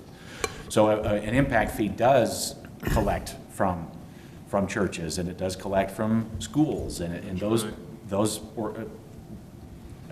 buildings, those facilities have street impacts, obviously, big ones. That was the But counter you argument imagine- during Prop 5. though, Yeah, was- you imagine what was this will you do shouldn't at be Davis trying High to School, collect through you those. know, for the number of day trips. We You know, probably- that's probably our biggest, I mean, we're clearly not to a But- point today, and I think it'll take a little planning on staff's part. Dean did bring copies of this article entitled Fees versus Taxes that was written by David Church a couple of years ago, and would probably be very, very good for the council to review. There was one paragraph in here that I think may be applicable to our discussion, and it says, while the imposition of both taxes and fees will have a presumption of constitutionality, the amount of the fee will be subject to review for reasonableness of amount and appropriateness for the use of the monies received. This may necessitate the use of professional fee and/or rate studies to justify the amount of the fee. And just as Dean showed this to me, I just said, you know what, even if we had this direction, we probably need some backing to say that it wasn't, we didn't all just say, oh yeah, we think that's reasonable, so that when we get that argument to say, you don't have to have everything fixed in 3 years and do the 30, it would be, you know, I don't want to overstudy things, but that's probably some good advice, and I think Dean has copies. but- No, and not just from the public reason, Mayor, but also because that's the right way to do it. I mean, why would you not want to have the professional study and the data to, when you're setting it? only because it costs maybe $10,000 to do the study. You know, I think Josh and Andy could run a study, and I mean, they live in Kaysville, right? And so I think that hits home a lot harder to say, hey, our Kaysville resident employees have done this study. I mean, when we go pay a third party, this is my perception, and it has been for a long time now, we're just paying someone to sell our citizenry on something. Well, they're professional, they know what they're talking about. Well, we live here, we know what we're talking about too, we know what we need. The fee, though, the beauty of the fee is hopefully it's gonna go away, you know, because the LTAP, if you use all the studies we've already paid for, and we look and we classify our businesses on our own, we put our heads together and we get this done, and we present to the citizens, here's what LTAP's showing we need, here's what we as residents, yeah, we get it, we know that we need this much. And hopefully, in a 5-year period of time, this fee is gone, or less. Or if we get caught up, we start bringing that fee down. So it's not gonna be permanent, but I would say the most critical perception of the fee, in my opinion, would be this. We're looking at 8.5 new employees that are wanted. We're looking at library that's wanted. If we get all these wants, if we put a fee in place, I've ran a little bit of numbers. The monthly fee on the $15 a month, 8,500 homes, $1.53 million annually. So if we're collecting another $1.53 million from the people in town, and that's freeing up some money elsewhere, that will be the perception. Okay, well, you're taking that from me, but are you living in your means in A, B, C, D through Z areas? Are you doing all you can do to take money from A through Z before you put this fee in place? And that's what I would ask of this body and of our management. Are we doing all we can do to say, you know what, I don't really need that assistant right now. I can work a little harder. You know what, you're asking for 3 employees. I'd like to see some serious justification on that before I'd ever award that. I would like to see making sure that people wear multiple hats, that we're busting our humps. Because when we show the people that, the A to Z is as tight as a whistle, we can convince them why we need this. I would just, and I actually don't disagree with anything you're saying, other than we're not gonna trust staff to tell us how many employees they need, but we're gonna trust them to tell us how quickly the roads need to be done. That is part of the independent, objective opinion is, if we're not gonna trust them to tell us everything is accurate, you know, however many, I mean, there's some rationalization that I think goes into hiring somebody else. The last thing I would just say, and this is probably legislative mindset because of the session, but how many times, Larry, did they say in LPC meetings, yeah, but if you do that, what's going to stop you from doing this, this, this, and this? And that's half of the argument on the Hill is, for example, home-based business license fees are going away, as I understand. We can't charge them anymore. That's right. They decided, the legislature decided where they were going to put the prison. They decided where they were going to put the homeless shelter.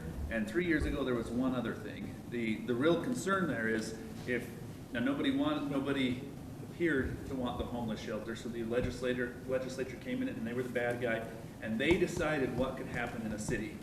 They determined what the zoning was going to be and where something was going to go, and that was the big concern from a local standpoint is, so where do we stop? Now, if you want to start deciding where grocery stores go, why even have a city council? Why not just have the legislature do it? And I could really go on a soapbox about this, but I'll just stop. My point that I want to make is right now we are in a politically, a perception-based world that says, if you do this, what's going to stop you from doing this, this, this, and this? I think that's a question we need to be prepared for, because the question will be, then why not a police fee?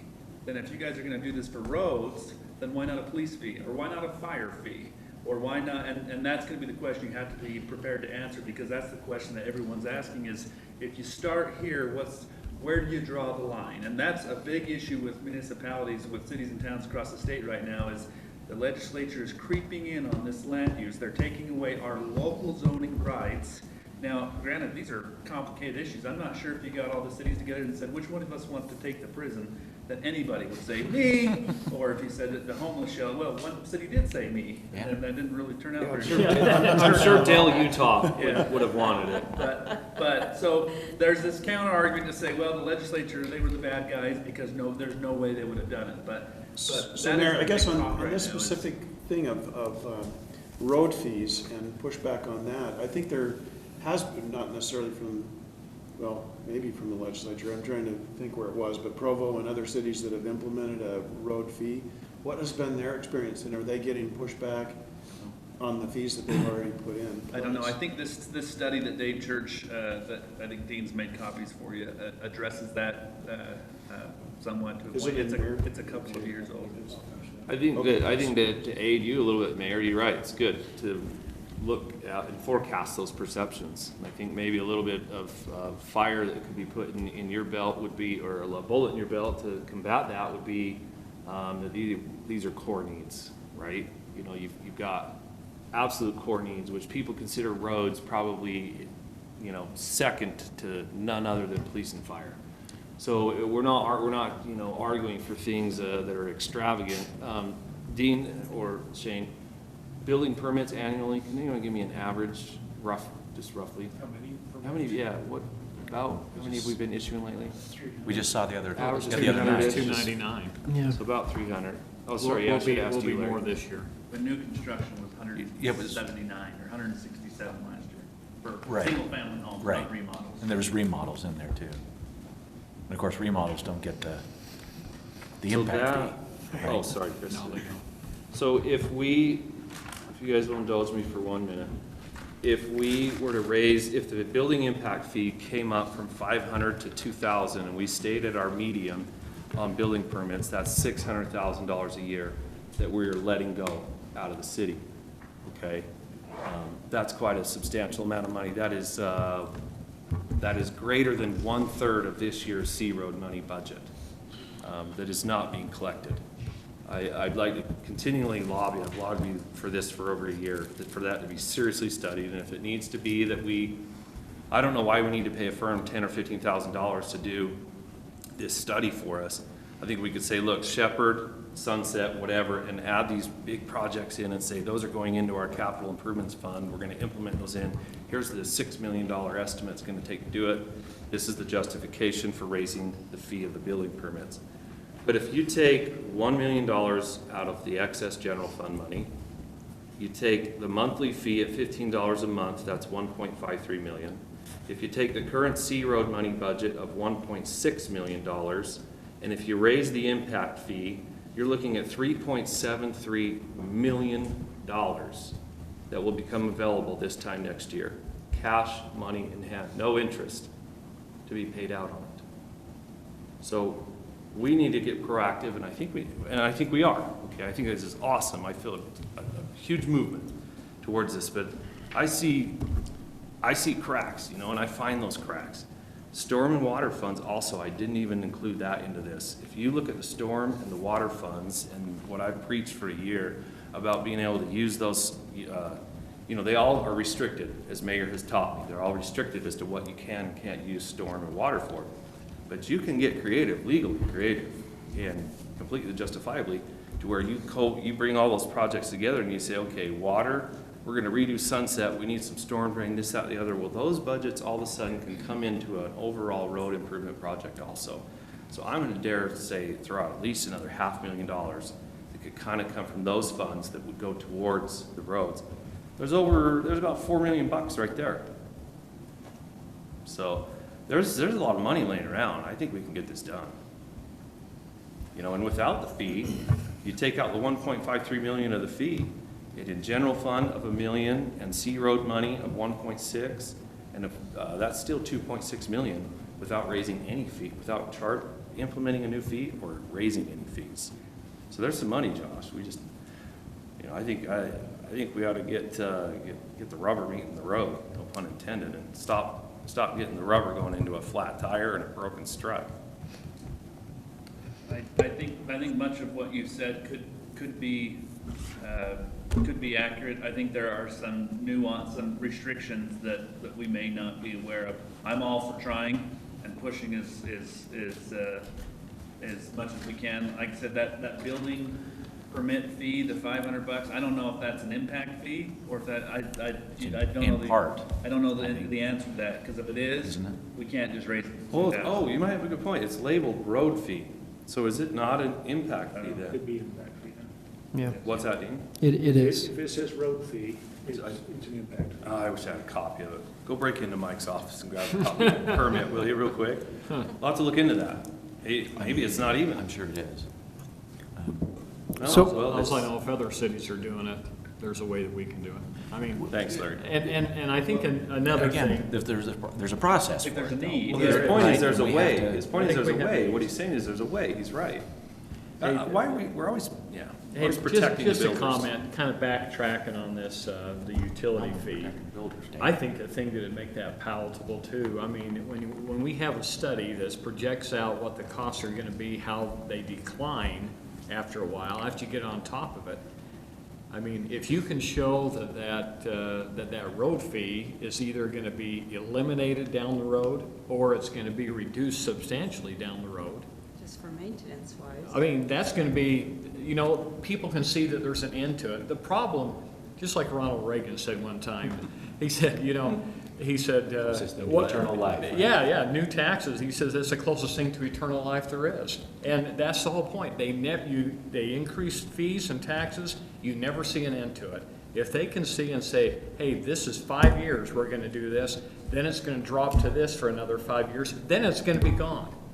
I mean, if they can see that, that's much more palatable for the people when they understand that, hey, we're not using this as a funding source for Right. down the road. This is strictly roads to get us on top. This is what we're doing. And it's totally tied to the assessment That's at any right. point in time, the data, you know, not. Well, yeah, Well, and I think that that's the best way to approach it. I know everybody that I've talked to are in agreement. I haven't had one person come to me, and when I talked to them about putting a road utility fee in place, I had no pushback on that, when they knew it was gonna be 100% towards the roads. And I think that that's, if we push it that way, we're gonna get it. I think that's, And one thing too, if we are going to go in this direction, if it's just a small amount but not adequate to meet the needs, then I don't want to go in that direction. Exactly. Yeah. We have to make it so that it works. well, my argument would be, I mean, in all honesty, I don't think it should ever be phased away. Otherwise, we'll get back into this eventually at some point, Right, because not completely. inflation's gonna continue it's gotta to eat away be kept the, up we've for gotta the have a future. utility fee for streets. Right. I agree, it should come down once the, you know, or it can come down once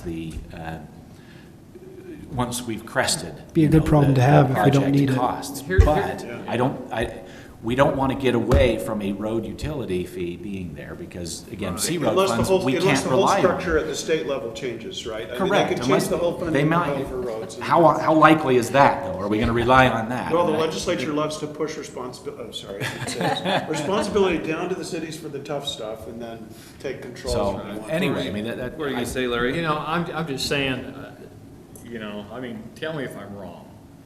But here we are, we have this need, we're spending this money, and eventually, as we get on top, it comes down. But there's gonna be a natural hump where it starts going up again, because Yeah. these roads we're fixing now are eventually, Right. you know. They wear out. The 30 years from now, we're gonna have that same hump Well, again, if you because think of it's other not an things- even thing. We're gonna try to not get there, right? If you think of other fees, that's the way they work. Like, for example, it's really easy on electric because even though that becomes a hot topic, but it basically follows the cost with a certain surplus, right? So it's not political in that sense at all. It's just following the cost. So, you know, as costs go, unfortunately with electric, they don't go down very often. You know, most costs don't go down very often. They're almost continually going up at some rate, you know, healthcare being the fastest rate. But, you know, so you follow, but you're following the costs. You're not building a kingdom or anything like that. None of this is definitive, no one knows. Larry's got a good point. It could go down to $2 a month. You know, it could go down to nothing, or it could take a recess or a sunset for a while. Larry's right, it could. I mean, if we get past the bell curve of where we're at, the problem is we're too far shot. The LTAP proves that.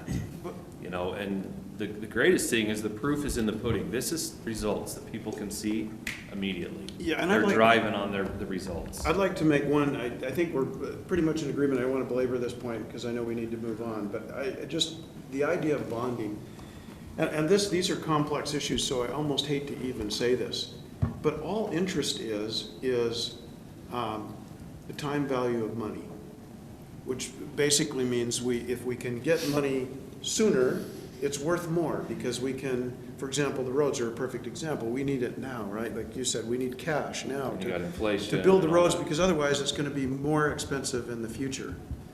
Well, to the mayor's point, if you borrow too much and you run your general fund down so you're not taking care of other needs, there's a cost to that too. And I think the point I'm trying to make about construction, where you would use a temporary bonding in order to jumpstart that process, if it makes sense. You know, if the assessment is, hey, there's so many projects, it's going to be way more expensive, we need to, without killing other areas of city services, we're going to do bonding at 2% or whatever that is, compared to 5% over the last 10 years increases in construction costs. If you do the calculation, time value of money, that's a win-win. You're not only, so to say we're paying this interest or no, that's not true. If you're borrowing from somewhere else, the time value of money kicks in, and it may be more expensive than the interest rate on the bond. So it's actually possible, and I know there's a whole group of people who think bonding should never be used and borrowing in any case is evil, you know, the usury laws or whatever. I don't happen to agree because the way our financial system works, it can literally be proven by the numbers show it, that when you, in that case where the construction costs are rising faster, that limited use and intelligent use of bonding can actually save you a lot. And so I just wanted to make that case. It's a little complicated to explain why that is, but just trust me, you know, there's, no matter where you borrow from, there's gonna be a time value of money.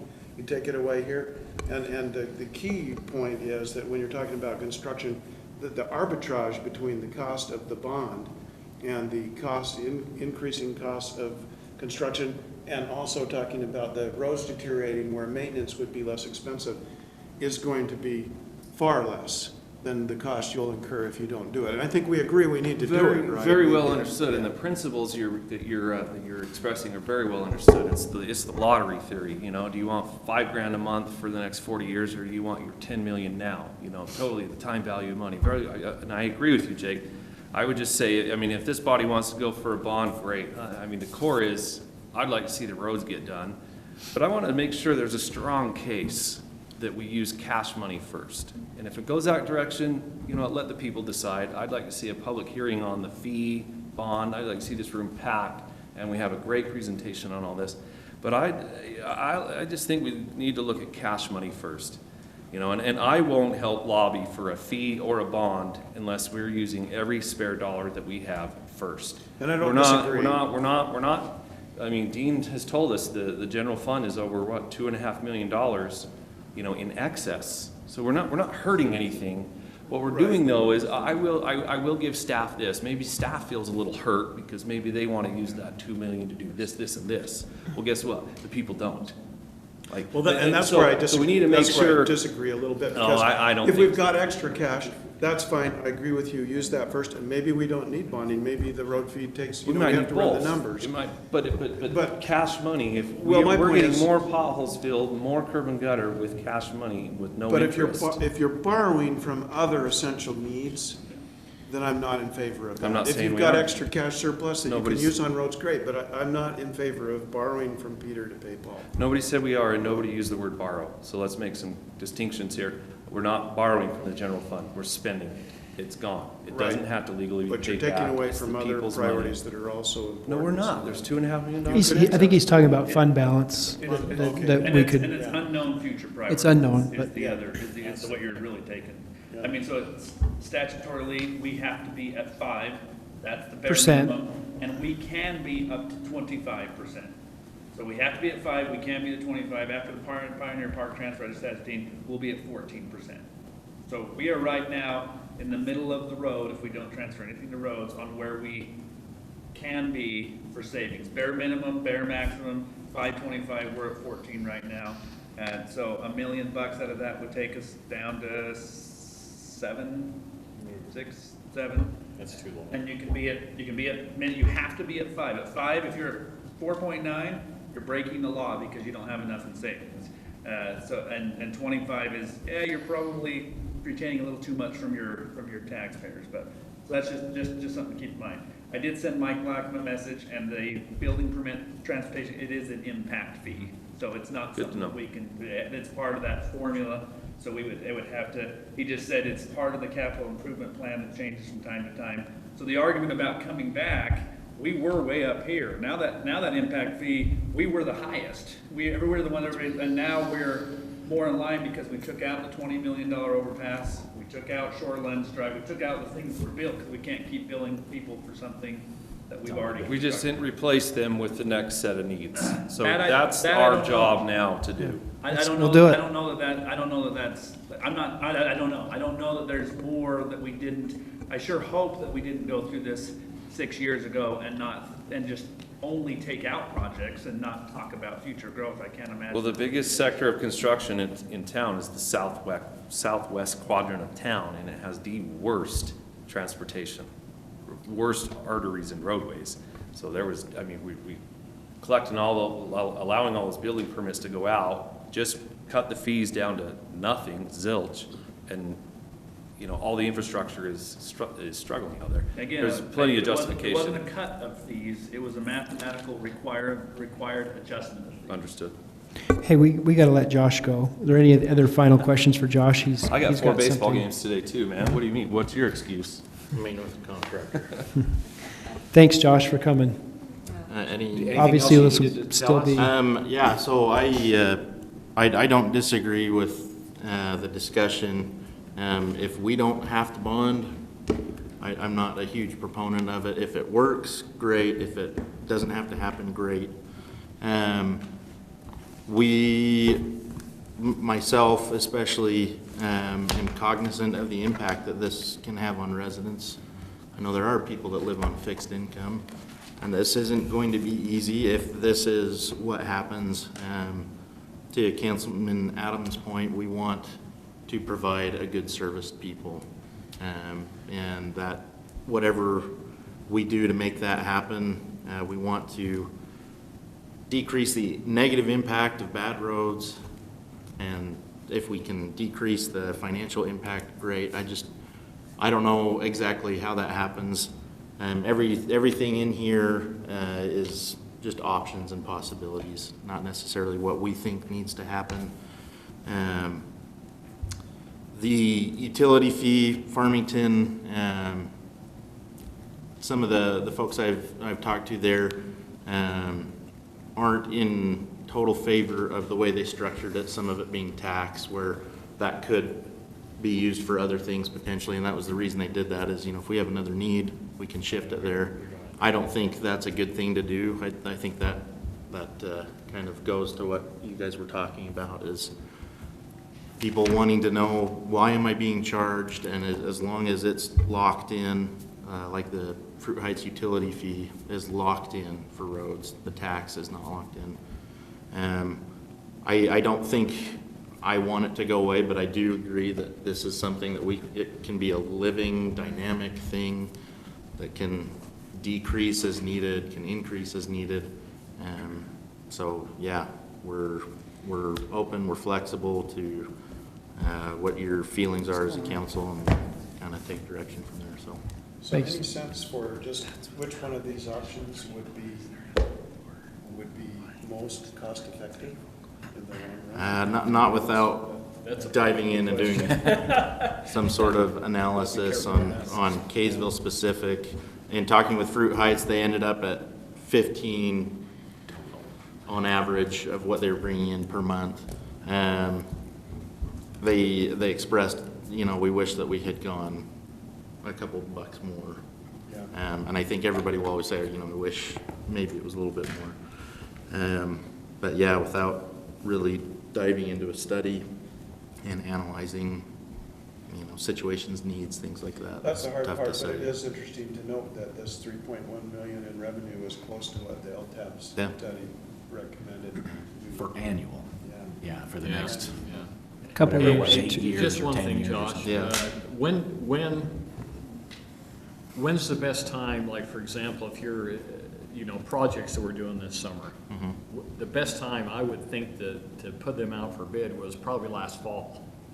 Yeah, we'd prefer Last like year. the latest, like maybe January or February.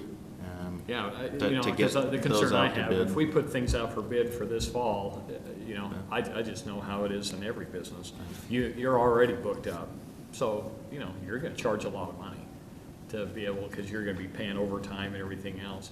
So what you're saying is you'd like to have something in place so that you can say, hey, here's our revenue, we know we're gonna have this revenue for next year's budget. Let's put it out for bid in December, January at the latest, and so we can have it ahead of us. Especially with these bigger projects, Shepherd, Sunset, those are projects that can take a lot of side work, whether it's putting the curb and gutter in, there's a lot of planning that needs to go into that, and we'd want to start that now. We should get a public hearing going on the fees, on the construction schedule, on who's paying for what, curb and gutter, residents need to be door knocked. But do it right now is what Larry's getting at. We gotta stop talking about it. Larry and Susan are absolutely right in some of the efforts, and Jake and Chris, all of us. Quickly, so this budget doesn't include any budgeted money for the employees that are being asked for, right? That's No. nowhere in here. No new employees. While we got you,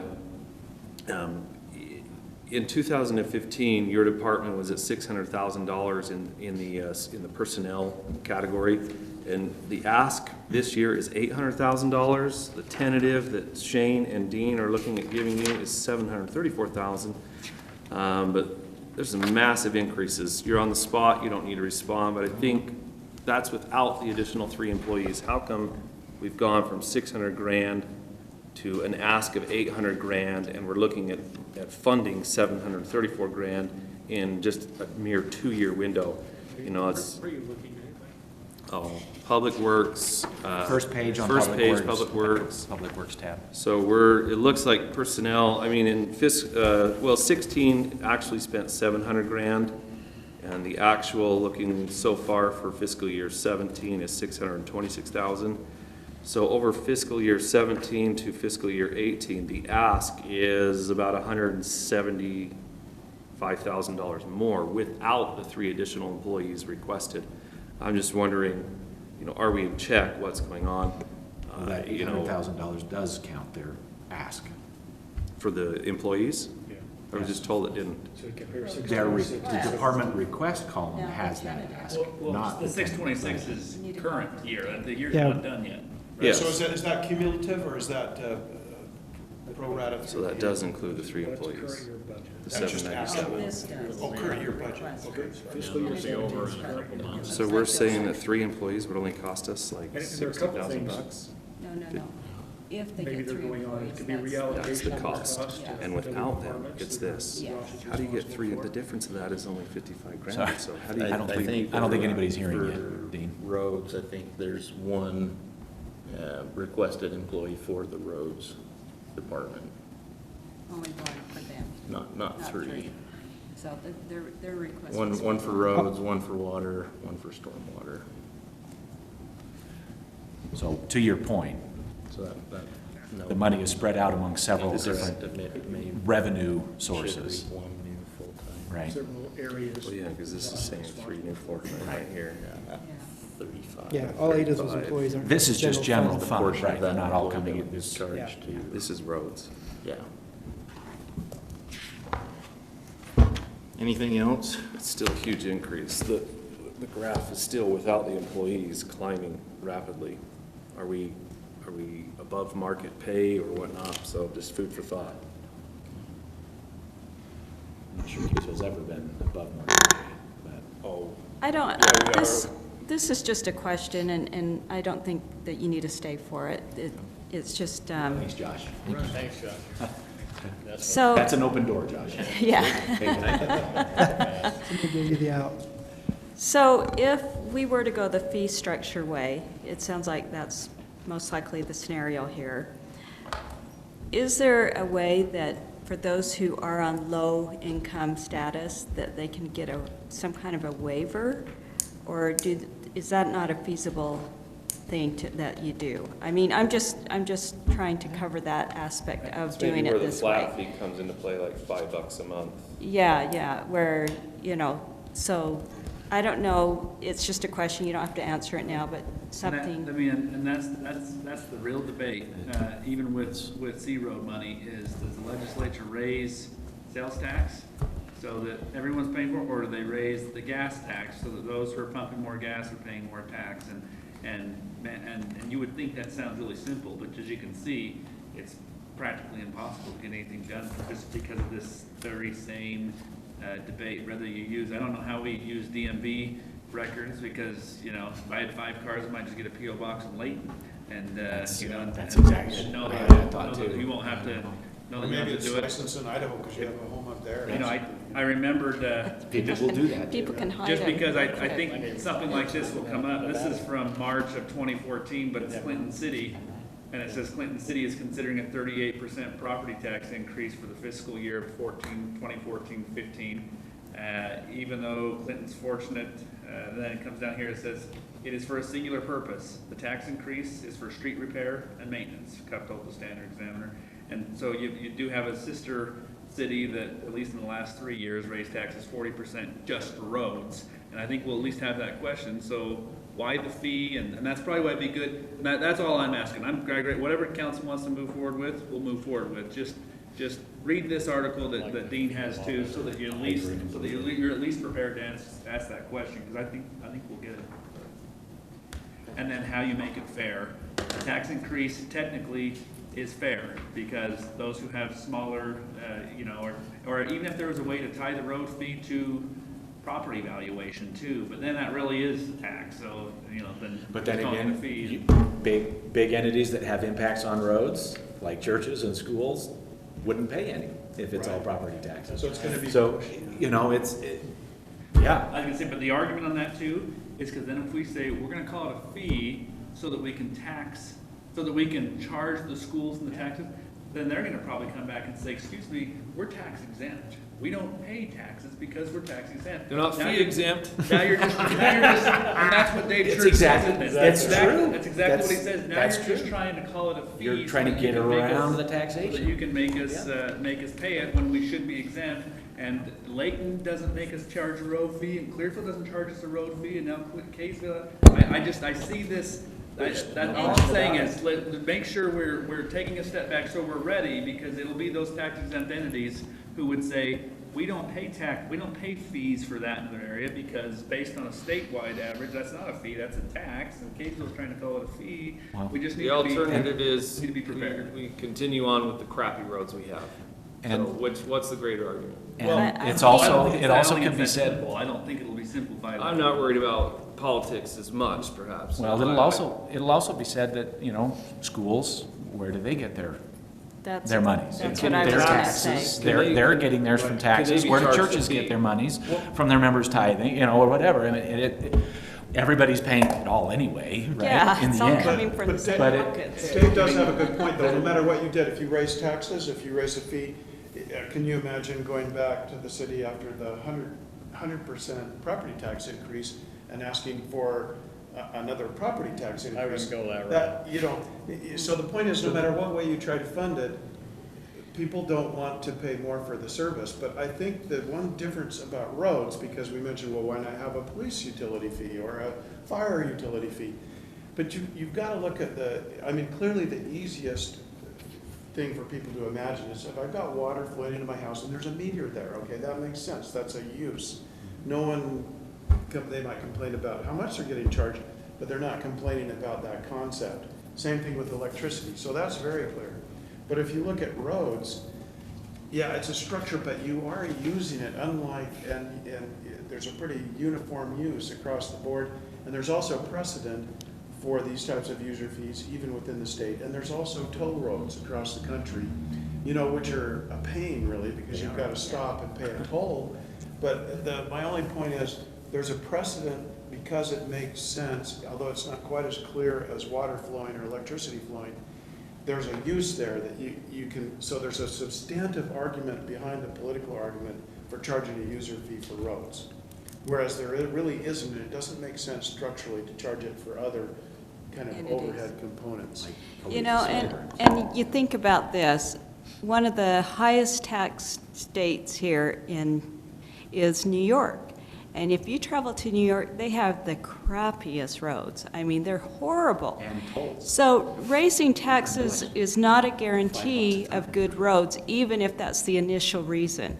It isn't. But you raise a fee for roads and it has to stick with that purpose, then you have a reason to say, you know what, this is what's going to be done with your money and there's no way out of As long it. as A through Z in your current budget is very efficiently spent, right? I mean, because you Yeah. can't just raise more money and go, well, there's our road money, now we don't need to use our other funds for that. We can go do our want list now. Right. Because that is where the problem comes. And I think that you It's do a need last to do resort that. to go ask for more money, but that's a good way to But ask for currently, it. we know we don't have enough even doing that route.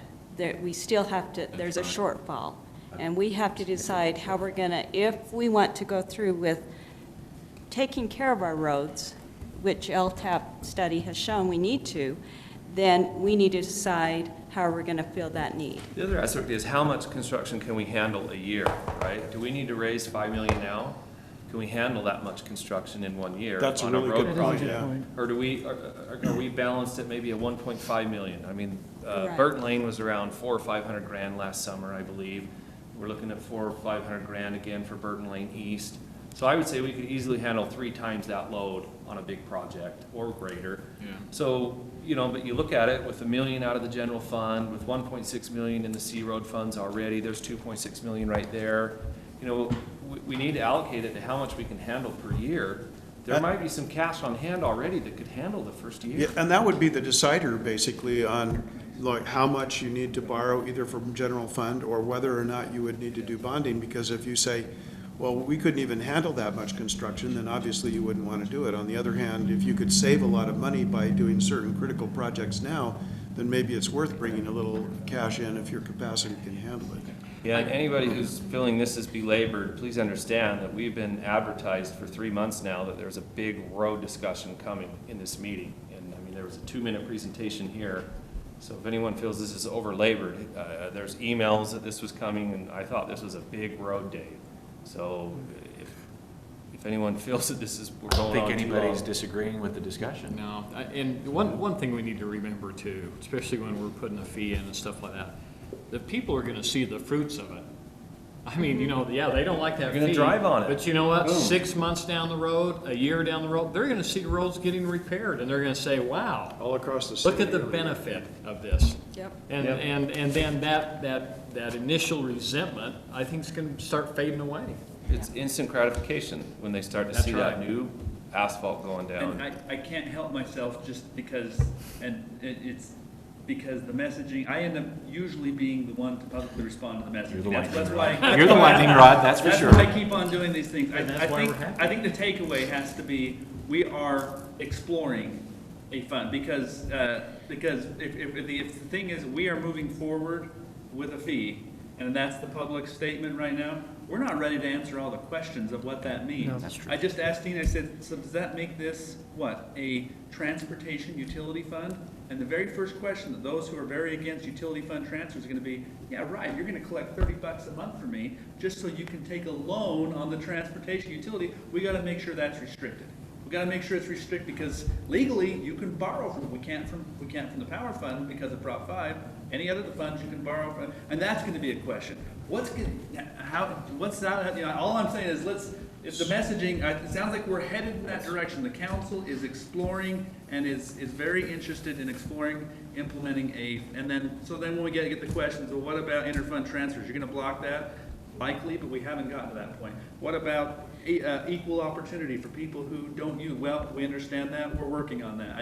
I don't want the messaging here to be, we're implementing a $30 a month fee, and then all of us, because then that's where we will get killed before it even gets off the ground. true. People will say, they don't even have the answers. So are we, Public hearing, it's gotta be a public hearing, it's gotta be a presentation, it's gotta show why, and it's gotta show, here's where we're already taking every dollar that we have. Look, we're taking $1 million out of the general fund, and staff would love to build something sweet with it. We're gonna put it towards the road. So here's what we're doing as staff, and here's what we're asking of you guys. So are we that able to we do have things to work later? all of those out, because at least when I'm hearing, well, at least when I'm observing, I'm not sure that everybody agrees with how much should come out of fund balance with the percentages we have. I'm not sure everyone agrees how much the fee should be, and that's why I guess what I'm saying is I know for the minimum we'll have a report that'll go out, and I just want to make it very clear that we are exploring Yes. what that means, but we don't have all the answers yet, and that's what we're going to work. We're going to work to try and get all of the what ifs and take a step back, read Dave Church's article, and say, what about this? What about this? There is a real, was it Salt Lake County that tried to implement a police fee? Yeah. And they just got killed for it because they're like, police fee? And then they end up rolling it back. What I also don't want to be is have Kaysville be the poster child for a governmental entity that's trying to get around taxing by calling it a fee, because it's amazing what little things set off legislators that just, I think I'm gonna open a bill on that, because I don't think you should be able to do that. And so, all I'm saying is, let's just, if this is what the council wants to do, then staff can have the direction. Just start thinking about the what-if perceptions, because the minute we say, I don't know, we didn't really talk about that. So right now, I think we are in exploration mode, and we're trying to, we're gonna Is come to the correct. public with a presentation, but right now it's just that we recognize there's a clear need. We have to do something. Our sense tells us that a road fee might be the most equitable and fair, but we're gonna make sure. We're gonna make sure it is most But- equitable. So do we, But what's important is we have to start somewhere. And so right now, Now. we're just saying, this is the direction we want to go in. Get us the information, get us the numbers so that we can make a decision if that is in fact. And let's do it as Quickly. quickly as we can. Yeah. There's Time is of the essence. there's constantly this, the elephant in the room, there's constantly these innuendos about Prop 5. We all understand, Larry, Susan, and I understand what you guys mean. Every time the last year you bring up the Prop 5 thing.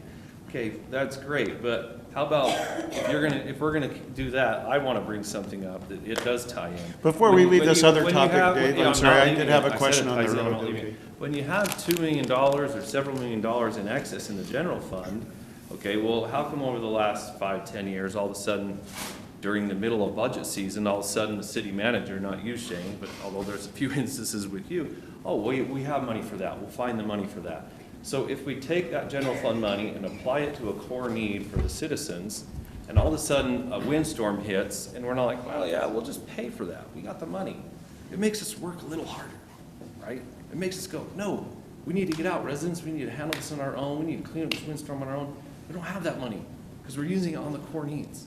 But when we have that fluff, I mean, it's like, right, but you have a ton of money in a savings account, you're like, yeah, we can do that trip, we can do that, we're good. You know, it makes us work a little bit harder. I don't like to see all that reserve. Perhaps we're overtaxing people, there's an argument there. If we have so much in the general fund and extra, are we overtaxing people? 26% would be overtaxing people, yes. So, 5% would mean no. right, And that's. 15% is 14%. You have to decide, borderline. is 14%, because it is literally middle of the road. I mean, you are right, you are not too high, and you are not breaking the law, you are average. But if something big did hit, right, then we could go borrow money when that thing hit. If a disaster hit, we Wouldn't could it be go so much bond. better to have the cash on hand, though? I think that's my opinion on that. So- Well, I'm just an out-of-the-box thinker. How much money is in the power fund right now, the reserve? 6.8? Yeah, it's almost to $7 million. If something really nasty hit and the power company only needed $1 million to get back up online, but the residents still needed $2 million, I don't think in the event of a tragic event that anyone's gonna come and say, don't you dare touch that $6 million. You know, there's money in the Probably are cities. people who would disagree with that. Well, fine. I don't think we can, is my point. Yeah. Right, After Prop 5, we cannot do that. catch that for any reason. I'm not trying to make Prop 5. Four-letter eggs, I words in my promise you I'm book are not. can't, won't, I- don't. Shouldn't, wouldn't, couldn't, should replace those words. In the event of a disaster, you'd be surprised what human nature will do. Okay, you can go, So if we could get back to the road, I just had a couple of questions for you, Mayor, on your comment before. And maybe for the council. Do we think it's reasonable to maybe, because Josh was mentioning, well, if we had an idea of our funding around the end of the year, that would be ideal, or at least by January or February. Do we feel like we could do the things we talked about, public perception, and I have one more question about how to get the word out, because it's, you know, that's always the question, how do you get a nexus of support from the public? But do we feel like that's something we could do by the end of the year for next year? If that's, hypothetically, if the road fee was the way to go, or, because you gotta do something in my mind. You can't just let the roads fall apart, because then you're gonna have, I'll tell you this, that as problematic as revenue and taxation is politically, just try to not deliver services. If you just let your roads fall apart, and then you won't just have a few vocal voices complaining about taxation based on some constitutional principle or something like that. You will have the entire community, all 30,000 people saying, why is this service not being delivered anymore? Look at snow plowing, even something that you could argue you could drive over, you know. So the only thing that gets more public angst than taxes to pay for services is not delivering the services. which is the state we're And so currently in. Let's be realistic, we're currently in With that roads, state. so I guess the point is, do we feel, number one, and I'll throw out the second question and then stop talking, but So the first question, could we get that done for next year? Because I would really like to see that. I think everybody's saying that. We want to move forward. Yeah, we. And we want to start the process, and we want to go through the steps. Now, to the steps, I have a couple of questions about, then how do we get the word out? And sometimes you see the flyers, and I don't know if the city can do this or not, but you'll see them on a state, county level, or where there's an issue coming up, and you get those informational bulletins. And the questions you were asking are the questions that are in David's church's article. Could we sort of brainstorm and say, what kind of questions do we anticipate the public would have, and involve even the public in that, and then put them in the flyer and address those questions directly in a flyer that goes out to every home, and say, you may have, here's this question, and here's the answer to it. And a lot of that would even come with meeting with someone like Provo, meeting with the city who's been through it and done it and implemented it, and saying, what are the questions that you had come up, and so we can understand Even Fruit Heights. how to I can proactively. get you in touch with. Well, the and consulting also if engineers you at have- Fruit Heights do that.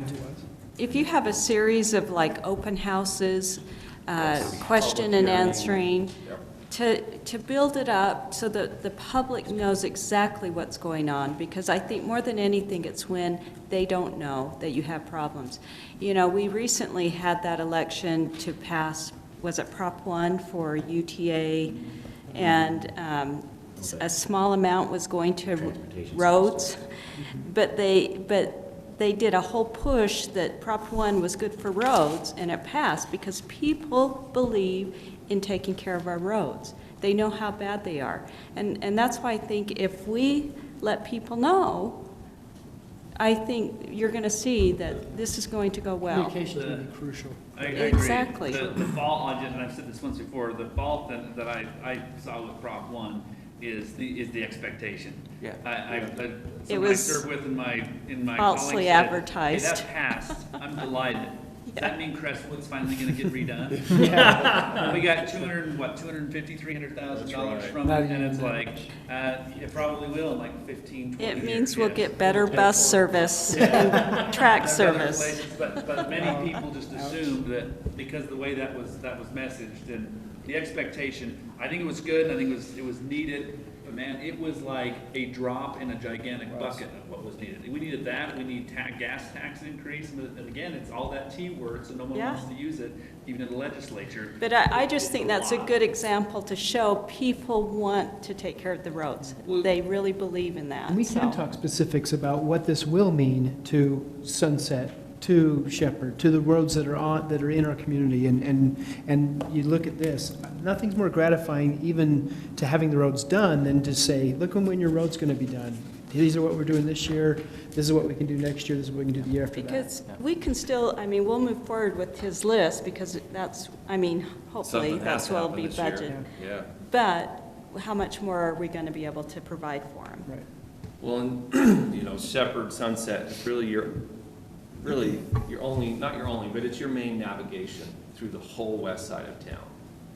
But the comment I'll make in echoing what Susan is saying, we cannot communicate this enough, we cannot be transparent enough, we cannot hold enough open houses and enough public hearings. We must do all of that. And if you look at, there's a sentiment going on here, I get the theme that you kind of keep raising, Steve. I understand your concern with the perceptions and all that, especially with some of the things that have just recently happened in the last 3 years.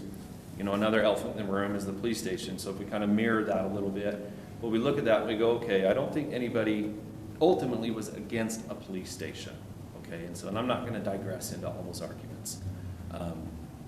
But nobody, in my opinion, is against roads. And I don't really think anyone was against a police station, getting them out of that ratty old thing they were in. But we can't cram that down their throats, what was there, and some people feel like it was. And my personal feeling is that we don't cram anything down any taxpayer's throat. We don't say we are going to do this. If we hold these open houses and these public hearings, and the feedback we get is they say, I don't care, I'll drive on the potholed roads, then that's what we get. The people can demand what they want. With the police station example, you could have said, okay, we'll just leave them there and we're going to suffer. We're going to have perhaps more crime in the community because we have a disgruntled police department. And let the folks make those decisions. Let them decide. if they want it or don't want it, and then we will suffer our own consequences as a community, but we don't force it down. I think we'll find out in these meetings that people will go, if it's for roads, I'm in. Well, to that point, is that something that the city could, a road fee could be put on the ballot? Just ask that question. I don't know, I mean, technically, it could be done, right? You hear that argument all the time, let the voters decide, I mean, that's, at the end of the day, I mean, it's that balance between what the decisions you're elected to make. Right. Or having them make them all, and, I mean, and believe me, I had everything from postcards to negative comments about my role that I didn't vote in, for a police station, because at the end of the day, the city council, made a decision, so that's really up to you. I mean, you could, if you really wanted to just say, hey, here's what we want to do and put it on the ballot, this would be the time. And personally, I would to start prefer talking. not to do it, because here's why, let me ask this question. If it's on the ballot, does that preclude us from being involved in getting the word out to the public? Whereas if we're responsible for so in other words, you now can't have an opinion. Whereas if we make the decision, Cheerleading. but make a huge effort to get the public involved and on board, does that enable us to, by doing it that way, to get the word out better and make it for the people to, even though you're not having a vote, people are, better educated on what we're doing than if you went the initiative route or put it out on a ballot to the public, and now you're precluded from being able to even talk about it or having a position or whatever. The language, because this was also discussed in this last legislative session, I don't think we ever had anything move or pass on it, but as it stands right now, it's a little ambiguous, as rather not, as elected officials, you can participate or have an opinion on. Now, that may be for a referendum, a ballot initiative, if it's something, because the council, you can just elect to put something on the ballot. If you want to put something on the ballot and let people decide, you can make that decision.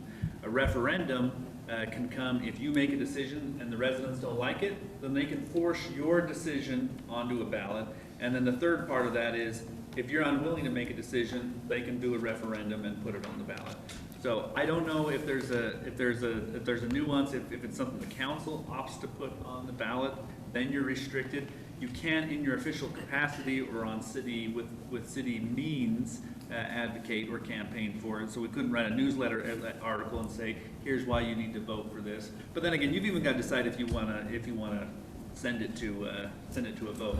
But you do have time if you wanted to go that route. I suppose that would be something to consider. But Well, even though I raised that question, I'm personally against it, because I have to admit, I have to admit, I'm kind of, that's why we take responsibility. That's part of why we run, is to make decisions. If people don't like it, they can fire us, right? But, When it's a huge decision, though, yeah, it is, you but. gotta respect their That's why we're input. here. But if you, so it's, I don't want to get into it, it's a totally philosophical discussion about whether people are, paying attention, and clearly people are intelligent. I think I'm like that one trainer, I'm average height, average intelligence, average just about everything, there's nothing spectacular about me. But having said that, when you're informed about a process, and that's the idea of a representative form of government, is that we're here having work sessions, we're expected to study the issue.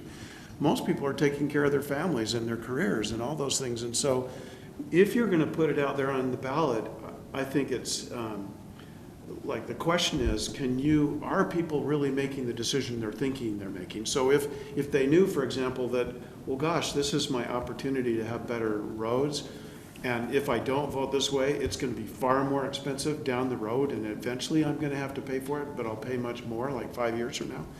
Do they get that message, or don't they? And so I would almost rather take the responsibility, and you mentioned that, Larry, too, to have us make the decision, but involve the public to the best of our ability. When it comes to a core need, I'm pretty well on board with what you're saying there. When it's a core need, right? I mean, with roads, yeah, you're probably right. I'm trying to be devil's advocate on everything. And We gotta go into it eyes wide open. That core With open need, houses that core and need is public what- hearings. The core need is everybody's perception. What's a core need? Is a police station a core need?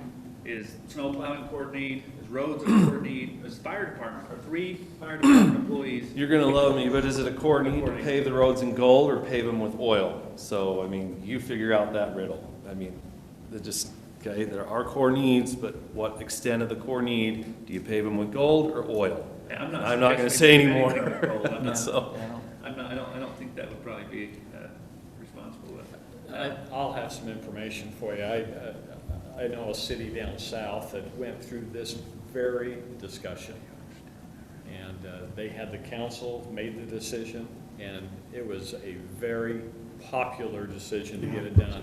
But they did a great job on the PR. The mayor was very proactive, and they had their meetings. The people were, they saw the need, and they were very much in support of it. And I think if we do that, we got to give credit. I know that the people that I've talked to, and it hasn't been just 2 or 3, it's been several, because we've talked about this forever. They are in support of having better roads. They understand that.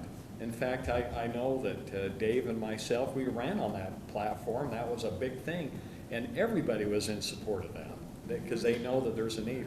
I don't think it's going to be as tough as we think to do that, but we just got to do our job. And I think the people of the city are liking the way that we're getting people more involved and making them a part of the process. Because I think the argument on the police station, going back to that, it was really the process. It wasn't the police station. It was the perceived process. And so I just think that if we do our due diligence and do it right, I think that we'll have the support of the people. And I think we just need to move forward. Right. yeah. So, do you have enough direction on that? Absolutely. Okay. Yeah.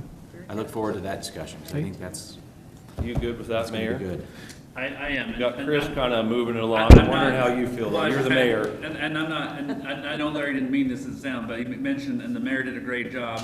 This is not a mayor thing. Oh, I just mean as the If the chair, council as the decides chair of our to sit board. And that's You're where, right. and I comment about that postcard, you've all seen it, someone snapped a really nice picture of me, but it's Mayor Hyatt voted to build a police station, and despite it up, it's like, do we know? He's But, been you know, beat. Kudos to whoever designed that. Tell us how you really feel. Oh, I got a lot of stuff to say Well, about that. okay, he did a great job on the PR. The council. I'm implying that It's you're the council's It role. needs to be a council role. I'm gonna be, It is. I'll be transparent. I'm implying that you're the chair of this meeting and Chris is kind of conducting and moving it along. I was not conducting a theme, Dave, so I just was asking. Yeah, a question, I so. took it as, do you have the direction that you need, and I'm happy to ask that too. Do Yeah. you have the direction? We do. All right, we can move to whatever's next. I'm going to take a 3-minute break. so I would keep like to on have moving. that too. Declutter. Thank you. Go get more food. I was thinking of a little place room. So Dave, I'll bring over a copy of the letter that mayor sent out. Okay. You put it on the news. Was it Santa Clara? I talked to Ed, the city attorney, or city manager. Yeah, their mayor's. Because we had a little bit extra. I got comments in 2009. So as you recall, the economic situation at that Yeah, time, we were like, you know. we were not able to be chunking a bunch of money into that reserve, that rainy day fund. But when you have a natural disaster or something huge that happens, you know, you think FEMA will come in, or this will happen, or, you know, outside will get help. You have to drain every penny out of your reserve fund before you can access. You have to prove to them. You have to, but you have to drain it. Which is, if That's you what it's allow me there a second, for. right, and if you allow me just a second, that's the same principle I'm calling and lobbying for before we go and ask for more money here. Kind of the same principle. You see what I'm saying? Yeah, Like, but we've got to some show of that we are is doing all we mandated, right? can. We can't touch that, I think it's 6%. We can't touch that. It is state Right, law. the minimum, We which we, can't. right. But from 6 to the 15, Okay. we could. In But your how opinion, long- we should have. I don't know. I think it's gonna be a combination of things, you know, obviously the fee, but definitely we need a dedicated funding source. Roads are like laundry. They'll never be there, right? You have to have. Oh, I've built in my whole life. Right, so, we're talking about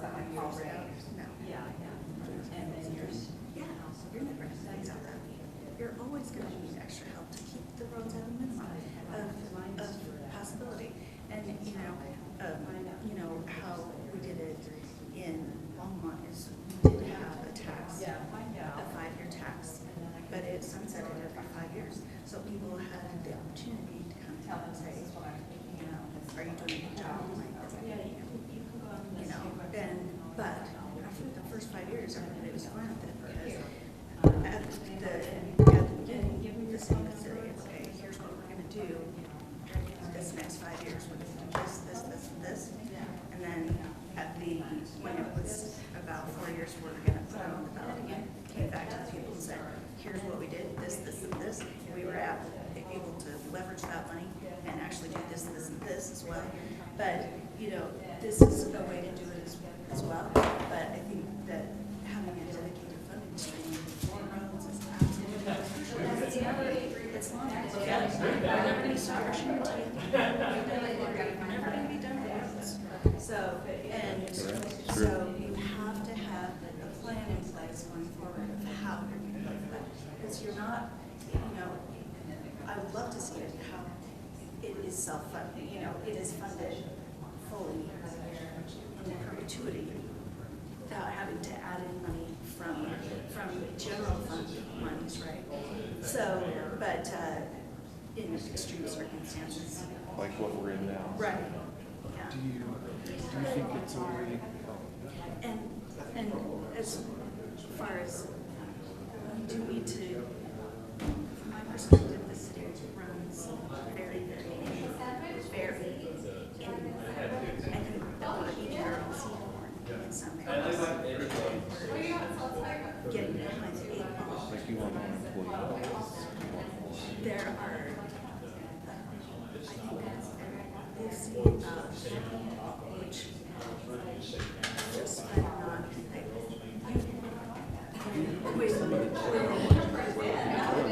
Eliminate okay, so we're doing jobs. Are you going to tonight an extra employee, 3 employees in order to get that done? Do you really want to answer my question? No, I know your opinion on that. I don't know if you do.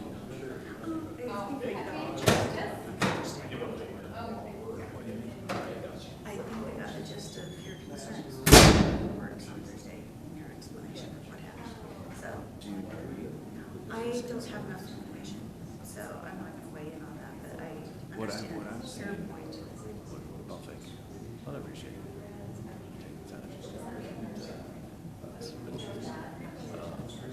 No, what, I ran my excavation project, just a public works operation, right, with a couple guys on average through my 10 years of doing it on my own.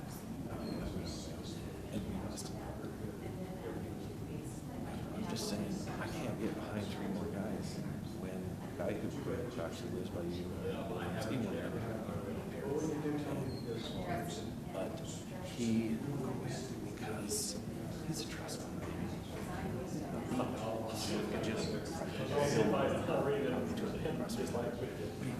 Not because he's like, I take care of you, but because it's like the argument you're making. FEMA says, until you've done all you can do, don't call us. And for me, I'm like, until you've done all you can do, don't call us. Dude, is that means? I just have expectations. We're good. Perhaps, but I would not go about it the way you did. That's just me. I do things differently, so behind the scenes, not. I think things transparent. I think you get more, you know, you can be more influential. Would you like some subjective conjecture about you? Of course. The same goes for you. Right. There are many people who feel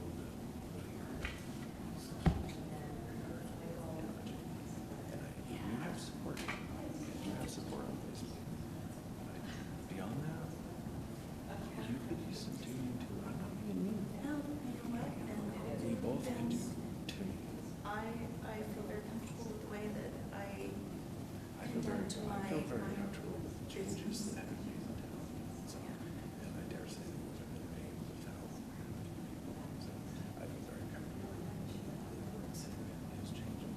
I've So, done better. I absolutely do better. when The changes have you come. ask me, you know, my opinion, and I'm just saying. I didn't I've ask done for it. it. You gave it. you did ask how. You know what I mean? Just But- differently, But right? yeah, it was a Saturday, and so she So on roads, But I think more than you should get with roads. yeah, I think- needs and all that, you I were think touching. I don't think we're gonna be in a position to, not access everything that we have access to, we've got to do as much as we can at the forefront, but moving forward, I'd like to see us have that. 3 minutes turning to 15. We could be in a negative, Nellie. Right. We could be in a negative, Nellie, About So. about the road fee. At the same time, Just teasing. being realistic, okay? other stuff needs to get done. Yeah. It's good. It's really good. I personally think, Obviously, for vote, the top thing is safety, right? I'm just totally sure. Do you really? Right. You just feel like that side would just energize, Totally, you know. get a message out? That's, and then I after just that. think that if it wasn't done right, I think it's a fail to just do it. But I think if you're done right, I don't want to take the risk. You don't. I mean, if it doesn't pass, Putting it, not putting it, yeah. it's unified, I mean, that puts us behind the ball. Find out more information there. But mostly I just wanted to say with that, the I think a lot of times reserves, when people put them up for that- public vote, I think it's more. yeah, it takes so long to do those. So, Hey, Dean. I know how Dean take the heat.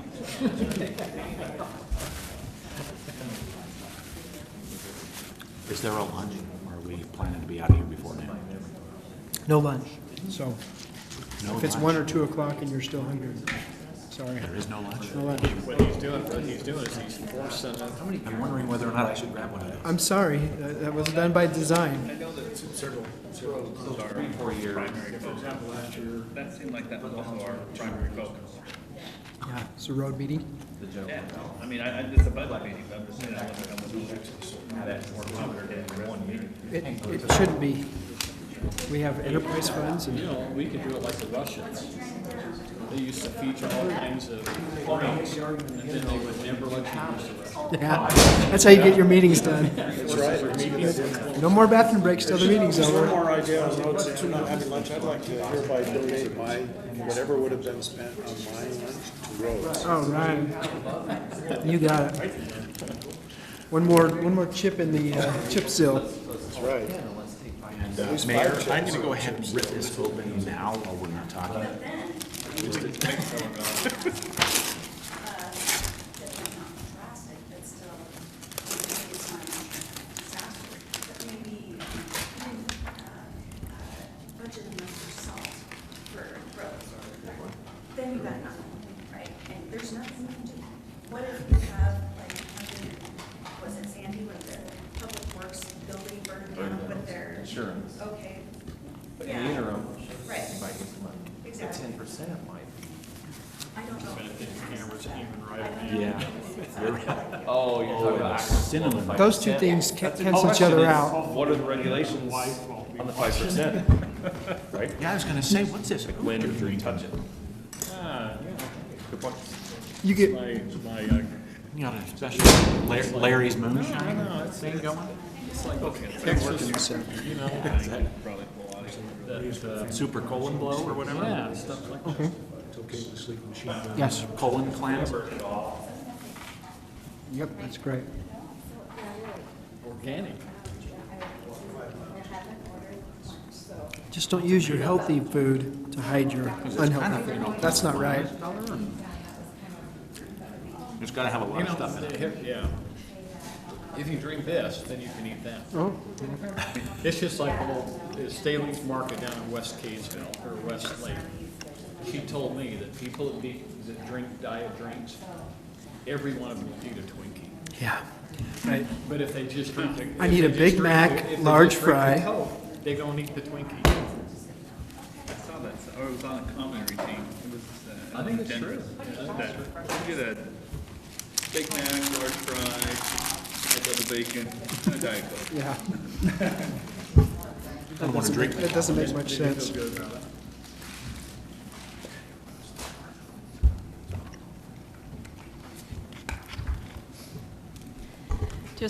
Just a little word for Maria. Lunch was not ordered in hopes we would wrap it up by noon, but if we're not going to. Steve canceled the fumigation contractor.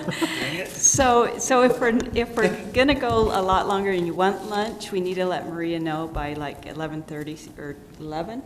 11 would be great. 11, if we want lunch, so she can order it. Otherwise, no lunch is coming. I don't want to minimize the rest of our discussion, but I think getting some solid direction on roads is probably one of the most important items. But I think there's just 2 more items on our list, so beyond that, it would just be So- you driving the discussion. Yeah. I'm not recording. We can go Should I with that. record? And we'll have that money go towards roads. Yeah, that's Can we right. say? What we saved? Jake just already said Doing all that. we can, we're doing all we can, we work for you, go ahead and start recording. city residents. I mean, after, sorry. We are recording. Hey, quick question, Dean and Shane, does the C Road, it's got about 1.6 million in the budget now for the upcoming year. Does that include the bond payment, the bond that sunsetted from 2010? 'Cause that C Roads was paying off that bond, right? And so now that bond is paid off. That 300K, I think a year is what we were paying.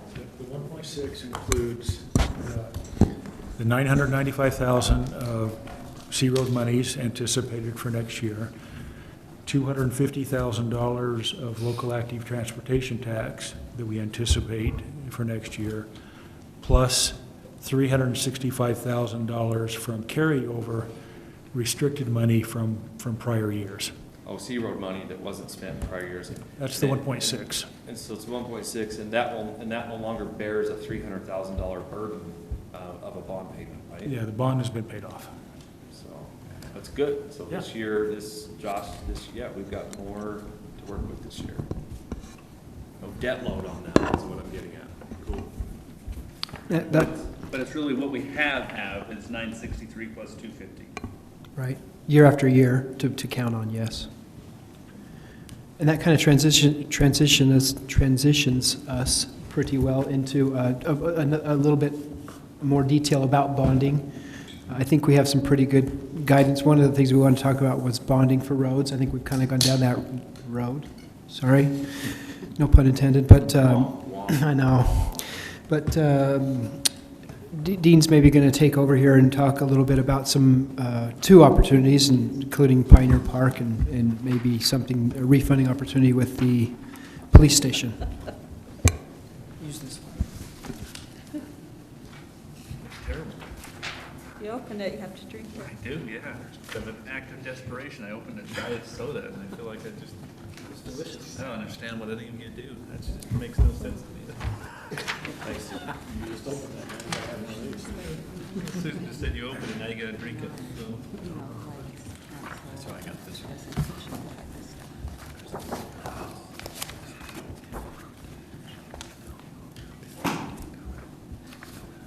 I know this is small, and I hope you can read it, and there's a lot of information here, but it's summarized from this, so. Yeah, I'd rather have this than that. We want to talk maybe for a minute about bonding. Primarily, we want some direction on, I think we pretty much have it, direction on Pioneer Park and how we would proceed there. We haven't taken any action at all in regards to bonding. And then maybe a couple other opportunities that may be there in regards to refunding our municipal building authority bonds. So it's rather small, but if you look at the very first scenario, I don't know if you can read that, where it says Scenario 1, Pioneer Park. It's on this sheet. It's on this sheet here, but it's just right there. It's the line with the 4-point font there at the bottom. Yeah. I tried to, I can read the I tried to make finest it print bigger. on the eye chart, dude. The eye doctor says I'm the only guy in 20 years that can read that. You want to take a 10-minute break and we'll blow it up? Okay. Anyway, we're proposing as the bonding for Pioneer Park proceeds to issue a sales tax revenue bond in the amount of $1,335,000. I'm just going to talk about direct purchase bonds. There are a lot of other confusing things, but generally we'll just talk about a direct purchase is where you market the bonds to financial institutions, banks, rather than going through a complete market where you involve an underwriter and some other things. So if we par value $1,335,000, that includes about $35,000 in total cost. We think with current interest rates, there'll be an all-inclusive cost of about 2.8%. Bringing the debt service, the average debt service, to about $207,000. And that's kind of what we've already talked about as we've talked about Pioneer Park. So I think we'd like direction to proceed in that direction. But we also want you to consider maybe combining it with a refunding. So if we'll jump down all the way to the bottom, it's a lease revenue bond, taking our current police station revenue bonds and perhaps doing a refunding to save some interest cost and push down the interest rate a little bit. This alone, I think, is marginal, but if we were to combine it with the Pioneer Park, there might be a reason to do this. And the reason why I say it's marginal, our current revenue bonds are incredible payment terms. We've got, we can refund them at any time. We've got, we can refund the higher maturities and not the lower maturities. I mean, the terms are unbelievable. And right now, our all-inclusive cost is about 3.6%. We'd exchange that. This is just a presumption that we'd exchange it for about 3.161%. With interest rates going up, that's no guarantee, but it's a presumption. With a net present value savings about $192,000, or a savings of net present value savings of 4.2%. The rule of thumb is if your net present value savings is between 3 and 5%, it's probably worth considering. I'm right in the middle of that. Yeah. So that alone, it's probably worth looking at. What you do give up is your call provisions and everything else, and hopes for this interest rate. But one thing we've talked about is maybe scenario 2, if you jump up, is combining Pioneer Park and the refunding. So you issue bonds of $5.9 million. You have your average debt service, which is between the building authority and the park payment. And your net present value savings goes to 5.8%, or a net present value savings dollar-wise about $265,000. So I guess the direction we're looking for is if we're already in the process of issuing sales tax revenue bonds for Pioneer Park, does it make sense to combine that with a refunding issue and share those issuance costs, and with the hopes of driving down the interest rate a little bit and getting some net present value savings? We wouldn't change the term, so we'd still make that payment on the Pioneer Park from impact fee funds in So the debt service. So the terms align between you're funding two different things, refinancing the police station and then also Pioneer Park. Does it make sense from a maturity date standpoint? Yeah, and I think Shane's alluding to this. The maturity of the Pioneer Park would still be 7 years, and the refunding of the police station would be 14 years. which is what we have Able to left. have components. You're within. able to have pieces of that. And I guess just, maybe I don't understand this, and I'm thinking too much of like a mortgage guy, but are you essentially having Kaysville City Corporation and the Kaysville Municipal Building Authority? Is that a subset of the city, or isn't it its own entity that's leasing to the city? And how do you mesh those two governmental entities into one debt instrument? It's its own entity. The collateral becomes sales tax revenue bonds, but the building authority, the lease arrangement is still in place between the building authority. As long as the city's making the lease payment to the building authority, and the building authority is paying the debt service, it's okay to do. Is that? And plus, it's not one debt instrument, is it? You're refinancing them together, but if you've got different terms, how could it be? If you've got one paid off at 14, one at 7, how could it be the same?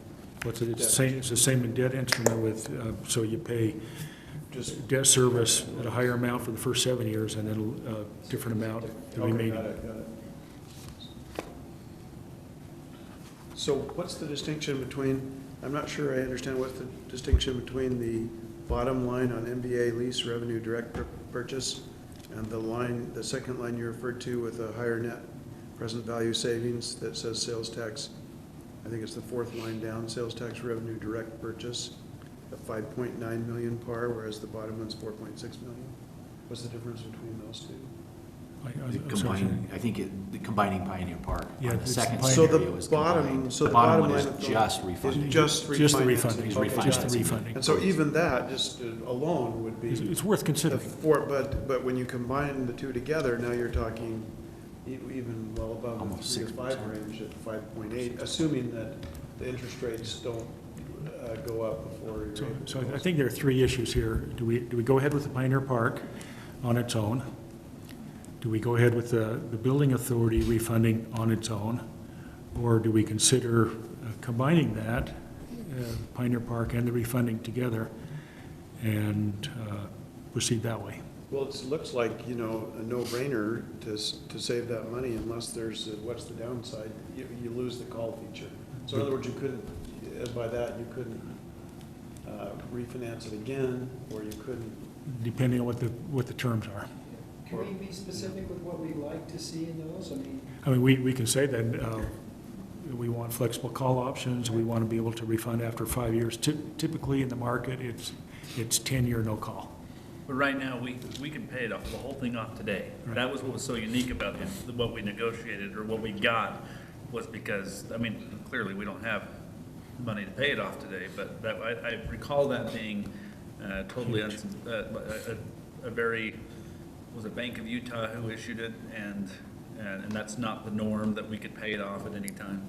And better yet, you can pay off the longer maturities, which have a higher interest rate at any time. So you could start at the top and say, we want to pay those maturities off. It's a waterfall.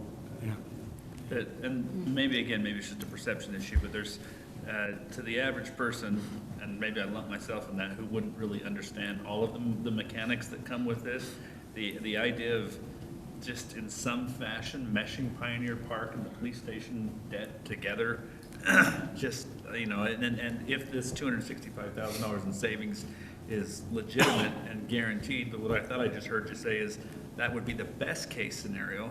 So we're gonna possibly lose that no early payoff fee. We're gonna mesh two debts together and confuse the perception, all for a best case 200. I guess I'm Well, just. when's the go, no-go decision, though? Could you, if you're considering this, and then they say, okay, here's for example, Mayor, when you lock in a mortgage interest rate, you can sometimes lock it in. So at what point would we know what the deal would be, or how much the savings would be before we make a decision to go? I think if it's a direct purchase and negotiated sale, you could do go or no go at any time. Now, As opposed to the market sale. Yeah. So if you see these savings evaporate because of the interest rate environment, you're not committed. Yeah. Just from a staff perspective, do you have any concerns about that perception of intermingling Pioneer Park debt and police station debt together on the same instrument? A little bit. I have a little bit, just because of the perception of it. Yeah. Is the perception worth $265,000? Best case. Well, Well, yeah. over 15 years, is that what the savings is? Over 15 Yeah, years? well, I'm sure over the life of the instrument. And here's another option I guess I need to bring up as well. We can always go to Bank of Utah and say, we're considering a refunding. Are you willing to go negotiate our current debt? That'd be a Cut- question we'd ask. And cut the rate a little bit. Yeah. I mean, I'm all This is for good- this saving is good money, debt but, for but people. that's a really sensitive area. So lump it all into one? Why? Yeah. I don't understand why. It I guess is it's that. relatively I don't either. easy to show how the payments, especially when they're made, how they come from different sources and stuff. I mean, you're right, perception could be dangerous. that But again, might be a tough I feel one. like our directive is to save the city as much money as possible Right. too, so we're trying to maximize that dollar. And as well. I'm all there too, Yeah. don't get me wrong. I am 100% on board for savings, but I think the Good. key would be the allocating and the reporting, right? Yeah. Showing strictly where those monies go, like we almost would need to treat it like the state treats impact fees, that it's. Yeah, It's that's what concretely- you do, you disclose it, right? You can even have a note to the financial statements explaining what you did, and, you know, you could put anything you wanted in that note that's reasonable, not, you know, that describes what you're doing. The more disclosure, the better. I just don't see why that, I guess, I mean, what am I missing here? You're giving, What's the are you perception? giving up your ability to pay off That's early? a Yeah. substantive That's a point, biggie, yeah. because I can get you a lot better interest rate if you'll buy into a 10-year prepaid penalty. I mean, you can save a whole lot of money, but then you're stuck. So that, is that the, okay, so I But was thinking, that's not a I was perception thinking you were issue, right? saying, but that's not a perception issue, the perception issue of I don't combining think- two Will different. people I perceive perceive that that? You distinct. perceive that. Yeah, you perceive that distinct, but will the, I mean, I don't, Perception-wise, I don't know that most That people in the it public was a would. very unique characteristic of what we issued, so you're, you know, I guess if I'm, again, don't do math in public, but we're $17,000 a year more in cost savings to give up the flexibility. Yeah, and so the flexibility, is it just prepayment, or is there other aspects of the flexibility we would lose, just so I understand, I'm not sure I understand fully what flexibility we would lose. that's the biggest benefit, or the call provisions. Is to be able to pay it off early if we have, yeah. But is that definitive that those would go away, or can those, I mean, it sounds like they're somewhat rare. It could be but- negotiated. I mean, do you want to go to the time and energy to, I don't think you'll ever get that flexible again.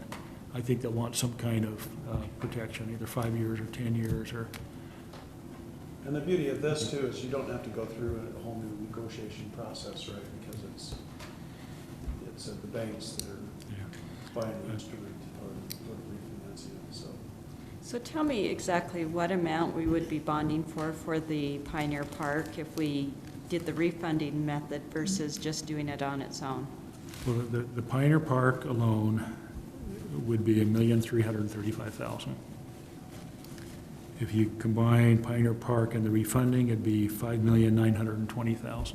So in other words, we would be funding the entire park if we refund versus just doing no, I'm not. No, No, we. It's the we- 1.335 we'd plus be the- whatever's on the police station. Right. Right? Okay, so the amount's That's where the we get the same, no 5.9. matter Yeah. which way we go, okay. It's just an opportunity to Do we take a look at anticipate it. that we may be in a position to pay it off early? Is that a practical? No, but you're just guaranteeing now that you can't. Right, and it is, to your point, let's say you could, halfway through, you'd save a lot more interest by paying it off early than you would by refinancing. Which we've done with other Well, bonds in the and past. you take away future refunding opportunities as well. I mean, especially if they come back with, say, you know, there's a 10-year call on this, so 7 years down the road, interest rates, you know, we go to war and interest rates tank even more.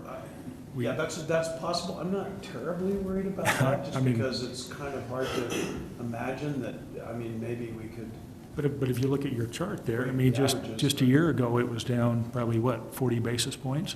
Yeah. Yeah, so it could drop further. So is there a cost for the refunding that we would take on if we were to go that route? And do you know what Yeah, there's that would- always issuance cost. In fact, you can see here total cost. $35,000 if we do it alone, $60,000 if you combine it. Okay, so. But those so issuance costs are built into $30,000. the savings. So if we looked at it like a probability tree, you know, what's the, and this almost gets too complex to talk about. So the probability that we would be able to pay it off early against the probability that we would refinance interest rates and the savings, that's the question, right? Is the 265, so we lose some peace of mind and flexibility, as the mayor indicates, which, you know, has value. Is the value of that, if you assign probabilities to outcomes, greater than the savings? Well, and we still haven't, I mean, Dean just mentioned it, going back to Bank of Utah and trying to negotiate our existing. I mean, that could very well be a possibility. I mean, I have people all the time, I know this isn't a mortgage, but I have people all the time that are like, well, could I save a little bit and could I do a little bit? And more, there are plenty of times when I say, I would love to do your loan, don't get me wrong, but it's not worth it. It's not worth it in the long run. Sure, you may save a little bit of cost, but what you're giving up is probably not worth it in the end. Yeah, it And- depends on how much the savings are, right? I mean, well, that's just it. And so is Yeah. is that that $17,000 a year worth of flexibility of, or if we go back to Bank of Utah, did we get the $17,000 a year just because we asked? I mean, I'd like to know that before we look at, Or half that. yeah, that's or true. half that before we start. Because I do think, again, it may just be perception, and maybe I'm being over analytical, but when you start saying, I mean, so let's say we decide to do a road bond, why not just ratchet it up? We'll do roads, police, and park all in the same instrument. And That option's on here. Right there. Yeah, option number 3. Which one is? Again, I'm not a finance, so I'm not a municipal I don't know how normal that is, but maybe just from the, historically, there's something about, you know, sure, we had a fire station bond that was paid for, that was for the fire station, that was the instrument, it was very, very clear, there was no misunderstanding where it was going or where it was coming from. Yeah.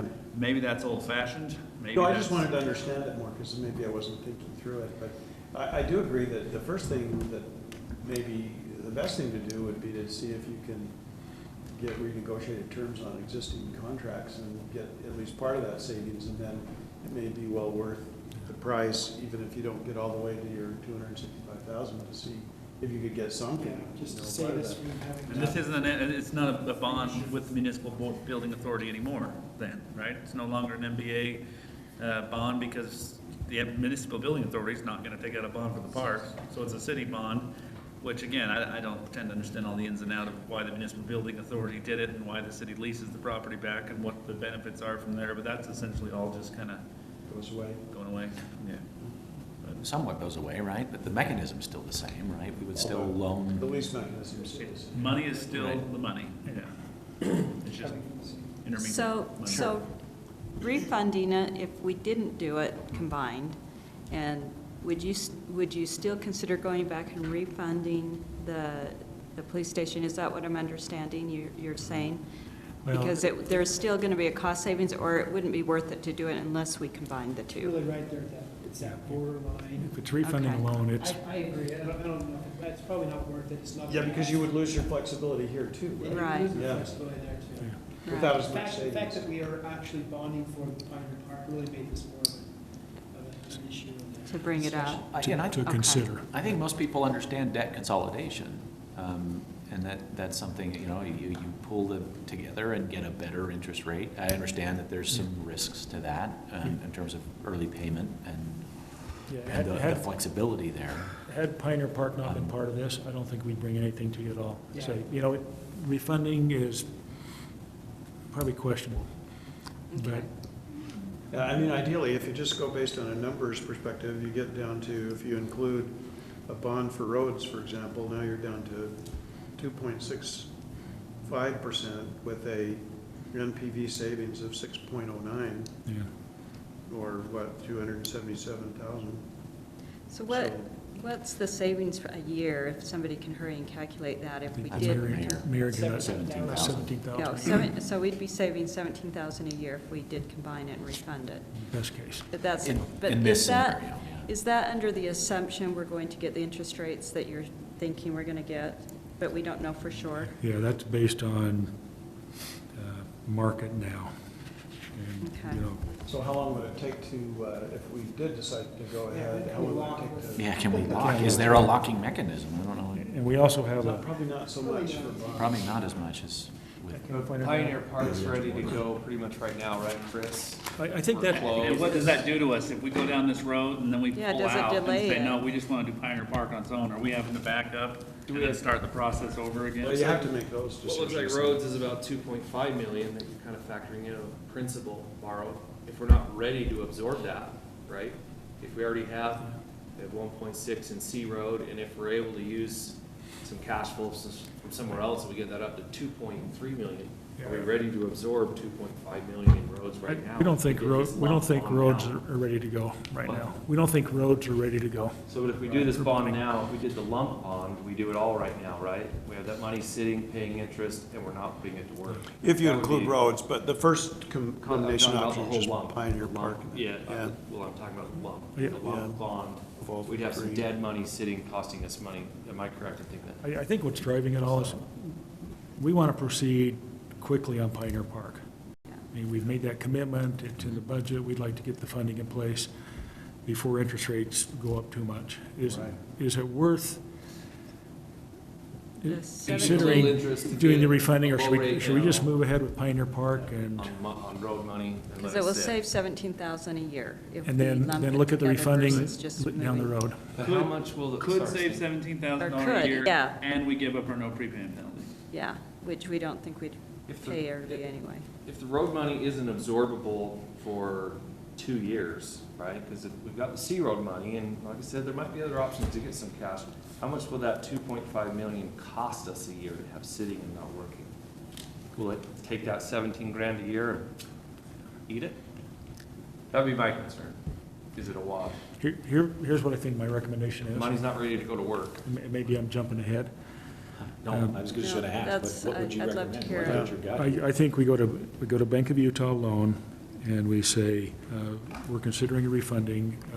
Are there any negotiated terms that we could work out now? And see what they come back with.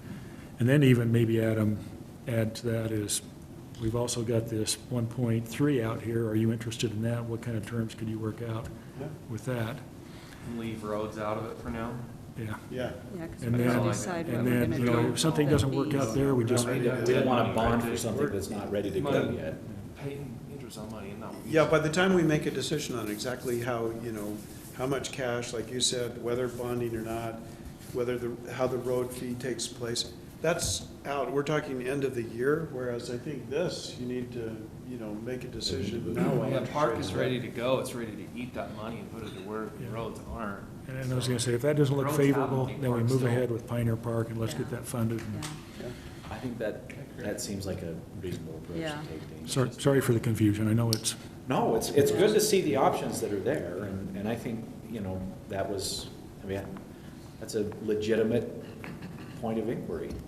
Debt consolidation is often abused in the marketplace for individuals, but I think it's also something that can be I'm on board beneficial. I'm on board with the lump. If you call Parsons and get them going on the belt route right now, I'm on board with the lump. What's the belt route? What do you mean by that? I call the belt route from the property line on Shepherd Lane. So, just Oh, east of the gotcha. Shepherd Bridge, Shepherd Lane. all the Coming way around back West around Old Mill Kaysville Road, and all then- the West Gotcha. Kaysville belt route. So, I think It's a good Yeah, name. that's a a dirt good way to road put with it. asphalt okay, we'll patches. report back then. Okay. That's a good name too. Anything else on bonding? I don't think so. Okay. Well, the other option or item we had was going over enterprise funds. So if you want to turn to, I guess that, we probably want to talk a little bit more about it, some general key things. Dean, do you want us to walk us through? Sure. What tab? Sure. This is 11, right? Yeah, tab 11, we'll start with the water fund. This budget's been put together with the existing rate structure, so no proposed increase in rates.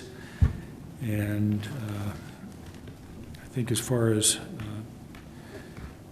expenditures, you may want to look at water purchases, line 29, GL 514460, water purchase has gone up a little bit, and that's due to some new requirements that the water districts have as far as maintaining adequate cash balances. The legislature has put in place that water districts have to maintain certain cash levels, and so therefore those costs are being passed on to the users to pay for some of those costs. Water meter supplies, we have $350,000. And then if you look at capital, we've got a water line replacement project, and I believe that is Mutton Hollow, in Mutton Hollow water line replacement. Maybe that's a little more detail than you want, but anyway, water is a balanced budget, although you don't have to have a balanced budget on enterprise funds, but it's with current rate structure. Any questions on that, or should we just jump to sewer? Sewer is essentially a pass-through. We collect the fee and then we pass through almost all of it to Central Davis Sewer District. So a total revenue of $2,200,000 with a pass-through of $2,120,000. With that excess revenue, That excess revenue goes towards administrative charges that we charge the sewer utility for billing services. So there's an assessment made based on a calculation of how much it costs administration to bill for that service. Power fund, existing rate structures, we do have a use of fund balance here. So if you go to the very bottom of, where am I looking? It's at the top of page 4. Okay. Maybe I look at those. Papers. Capital engineering, is that Yeah, sorry. It's just under capital on page 4. 1.6. 1.6, that's the project that we've talked about, the automated meter interface project, which I think we're planning on putting that out to bid the next week. Yeah, very soon. But our feeling is that the current rate structure is not sufficient to cover that capital cost. So we're using retained equity for that capital cost. We want to run this by the Power Commission as well, so they understand what we're proposing here. Yeah, You and probably need to rebuild back up your retained equity, and then you have some possible rate increase. And I think that's what we're waiting to visit with the Power That's part Commission of the about. Power Commission, what they're going through right now, Yeah. yeah. So I think as they're looking at it, they're looking at with AMI and without AMI Right, as far as rate structure. Is that Right. correct? yep, yeah. And there's a lot of things they're going through right now. I'm so happy with them. They really are going to task on it all. So when they come to the council with a recommendation, it will be thoroughly vetted. And that's what I love. That's great. It is. It's going to be really nice.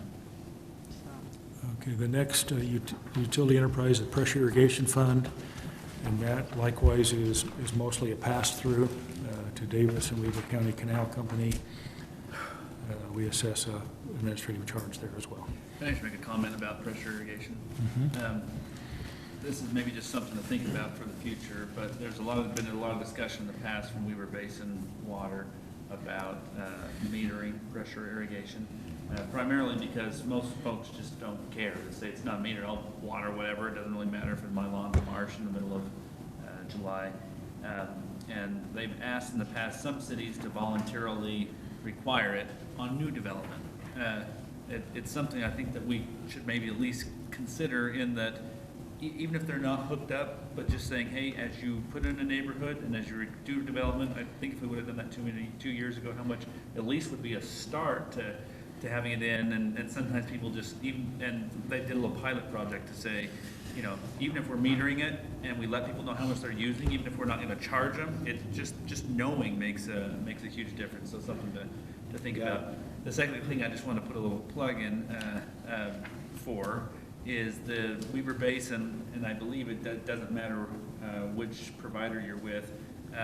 They have new sprinkling cistern timers that are smart timers that ping your local weather station and automatically adjust your watering based on it knows that, hey, it's rained or the temperatures are lower this day, and it automatically adjusts all your lines.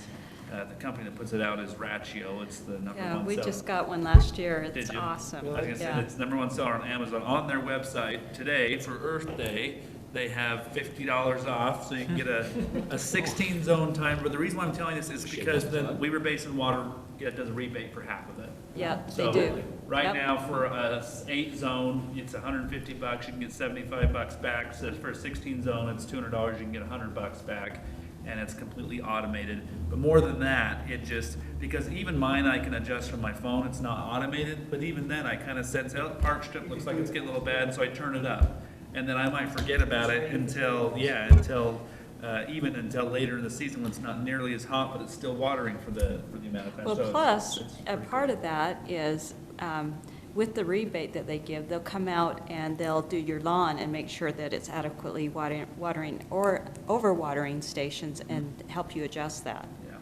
Does So it that's replace like for your free. existing control box, so you Yeah. just rewire? Is your it pretty existing- Yeah, simple you to replace install? it with your It's- timer that you that- currently yeah. have for your water, for You the take your old one sprinklers. off, you hook Yeah. your zones up to the same one, and then And then you can run it from your And it has an iPhone. app then? It has an app on the phone. Yeah. For It $100 is. bucks. that's- Wow. Yeah, for 16 zones for $200, you get half back today. Normally it's $250. They just had an Earth Day thing, and I thought, we should probably get the word, especially with the rebate. The rebate's what makes it a specialty. Is there a time element, an expiration End of element on the year. rebate? Yeah, or- because I was gonna do it at the end of last year, and then I think you have to be done by October 15th, and then they did start it again this year. Oh. Takes 3 or 4 weeks to get your rebate, and Yeah, it's but really nice. there is that's not treated water. I mean, it's not culinary water, but it's still still comes from the same source for the most part, and I guess it depends on which district you're in. And so there's a real focus with Weaver Basin to say, we need to at least make folks either aware through metering, and this is another way they're saying, or get these smart meters that are gonna adjust automatically. They're just gonna say, oh, okay, well, we know it rained for 3 days. Because otherwise, and I've done that too, it's rained for 4 days, I go on and I turn it off, but mine wasn't automated, I go and turn it off, and then I Then you forget. forget. And then about 10 days later, my lawn's burning up, I'm like, oh, dang it, I forgot to turn it back on. And then I overcompensate to get it green again, and then, and then it's been watering. Ratio. Just one brief comment. R-A-C-H-I-O. RACIG. Oh my God. What's that?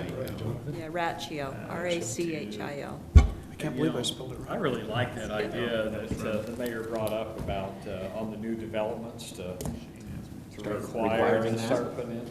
I mean, the facts are, even if you're not charging more for charging metering, just having that meter there, they've proven that they save a substantial amount of money. Well, such a good point, but the other point too is, again, to being smart. But the day will come when all that secondary water has to be It will- metered. it will be metered someday. It's not 100 years from now, it's like maybe 10 years from now. And think of the cost of going back and having to put all those meters in, rather than putting them in now with the new Yeah. construction, so That makes sense. Yeah. I don't, I don't know. do you need some direction on that? Well, or- I think we just need to talk to Josh and have him. Yeah, let's Okay. have put something together. I think and that's- let's get I think that's a good idea. I think that's really smart. Did you say, Mayor, that the meters, there's not a concern with meters burning up because the water's not really that dirty? No, initially they had a problem with that, but I think they've worked that bug out. Yeah, the new, yeah. And I'm not certain, but my understanding was they even help, they even want to participate, but if it'd be one thing to retrofit our entire city, right? To go in all these boxes and try and do that. And they're just, and they had said this a year or so ago when we talked to them, it'd be nice if cities just implemented this on new developments, just part of your connection fee, you make the developer pay for the $75 meter, as they're connecting the property, then at least we're starting somewhere. Right.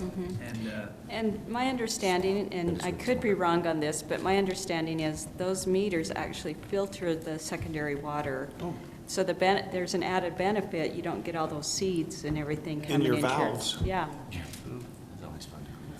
We'll talk about that Monday at the carpet night meeting. and Great. Get Josh over there.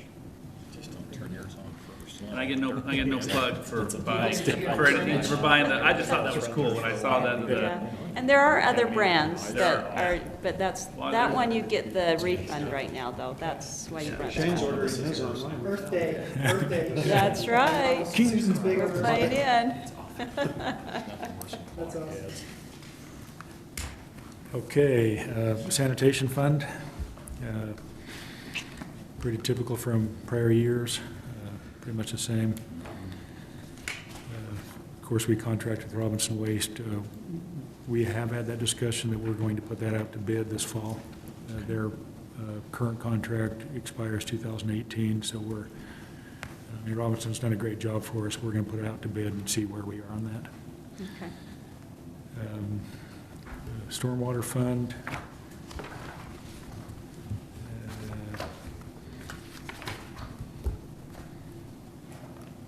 Trying to think what I need to, I think there's some improvements there with 50 West storm drain, Burton Lane storm drain, and miscellaneous projects. So I think that's the very thing that Dave was talking about with combining projects. So Burton Lane storm drain some work will be done there. I think this is correct, in conjunction with the street project, so it becomes a combined project there. And then ambulance fund, I think one thing maybe to point out here is as we've had our new full-time captains and looked at where costs fall, we think there are more costs that need to be attributed to the ambulance fund rather than the fire department and the general fund. So there may be some different cost allocations here, but it requires a subsidy from the general fund anyway, so either way it hits the general fund, but I think we've done some cost allocations here that may be a little bit different from prior years. Are they able to recover ambulance charges? I mean, I know that's always been an issue. We currently built the maximum rate. It has a terrible collection rate. Yeah. Write-offs are terrible. I think that's probably true for the industry, It is. not necessarily just I think for we us. wrote off $130,000 last year. I wonder how private ambulance services. Even survive. Yeah. I don't understand. And those things are billed to insurances or whatever, Yeah. they just decline the They claims? just decline, or Medicare says that's all we're gonna pay up to that limit, and Do we ever try to put that out to some kind of a collections or, because I know there are groups, and this is because I've had, some industry experience in the healthcare industry with the claims and billing side a little bit. And I know there are companies out there. So you're to blame. I'm to blame, yes. So just, yeah. But I know there are companies that help medical practices and hospitals, and they come in and they interface them with the insurance companies. They really put them to the wall to try to get those reimbursements back, at least something, instead of having to write off all that debt. Have we ever tried doing anything? we like hire a billing company to do that for us. Frankly, I don't know how aggressive they are on collections. that? Okay. We looked at bidding it out a couple of years ago, and I think it's probably time to look at that as well. I Just the wonder, collections portion? No, I think that the billing Billing as well. Because I think yeah, the billing and the on collection the has to billing, be and that's combined. exactly a great point, because I think most of the companies, that's what they'll do. They'll try to alleviate a medical office's billing hassles, because dealing with insurance companies is most of what makes them so frustrated, Sorry, but. I feel like we're talking about billing and collection as one service, But are you maybe kind of talking about just having a collection? No, I'm talking about both, you know, as a service as well, having a billing company that more does the billing effective. actually Just more handle. effective. There are companies now, and this is kind of strive for the divergent here, but there are billing companies that actually will handle all the billing now, and they will actually reimburse and get most of the reimbursement to the medical practice for their insurance claims and everything. Yeah. Like 75% within a week or two or something, or within the first month. Are we billing ourselves then for ambulance calls? We're doing, well, it sounds like we have a company that does the billing, but there's these other, this is kind of a newish thing in the marketplace that are really handling things And ambulance service is kind of much better. its own animal, because there's so many restrictions on, you know, maybe no more than anything else, but I think there are companies that specialize in ambulance billing and collection services. Yeah. If That- we that could do could be- better, though, I mean, I think we can. might as well. I've had one ambulance call in South Davis Fire Metro, and they didn't let me off or anything.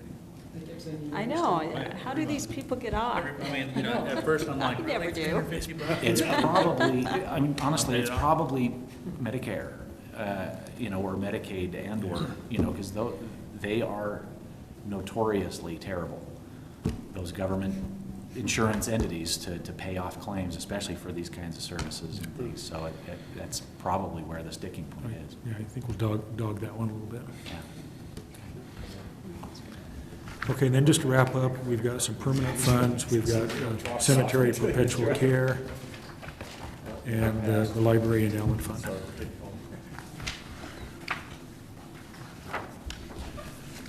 You did say cemetery and then library? Yeah, so nothing spectacular there.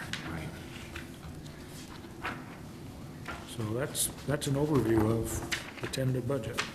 Still lots of time to make changes or have further discussion. Well,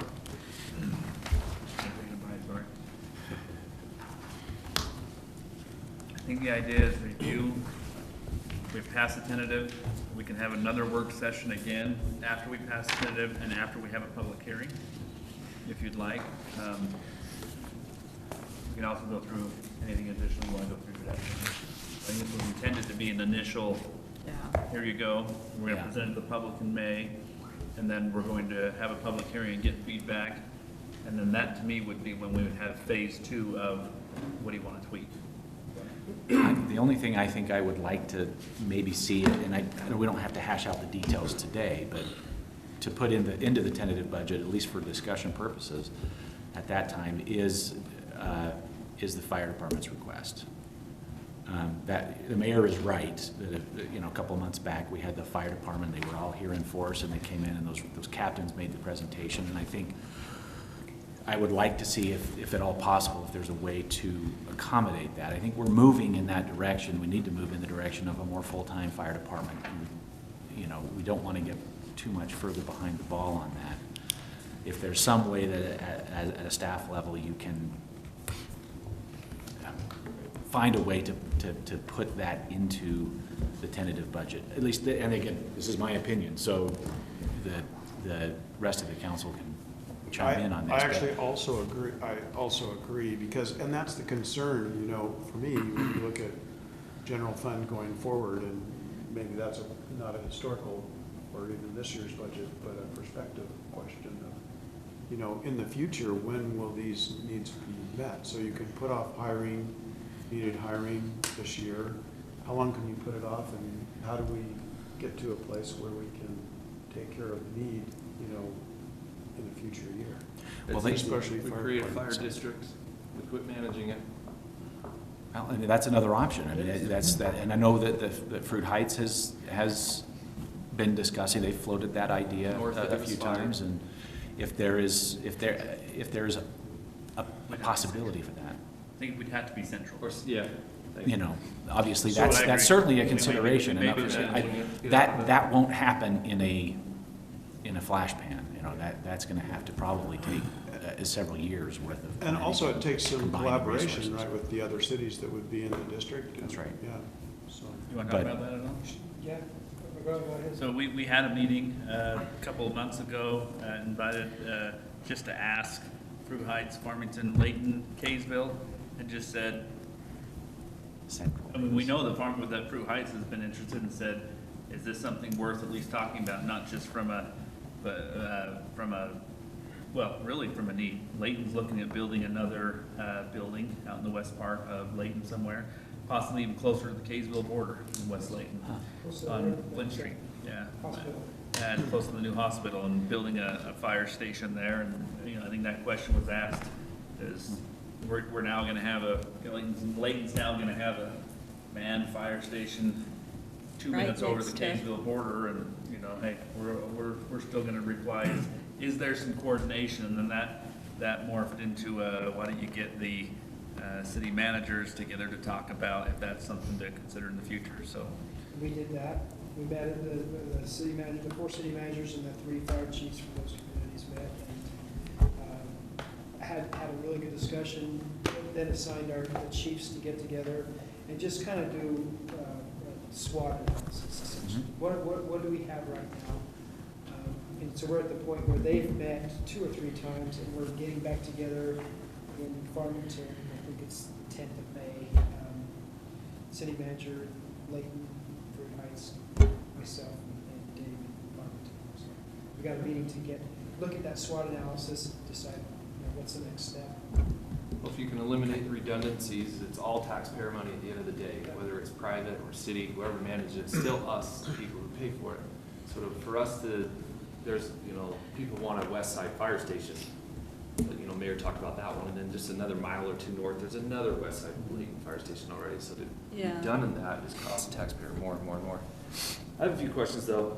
In lieu of some of the principles presented earlier about, and Katie and I had a good conversation about this, about general fund and when to use excess, when not to use excess. And the point I made was, if it's there, do we kind of go, yeah, well, we have it, so yeah, we can ratchet this up, we can ratchet that up. I see a lot of ratcheting up. I see a lot of trends in this budget going this way.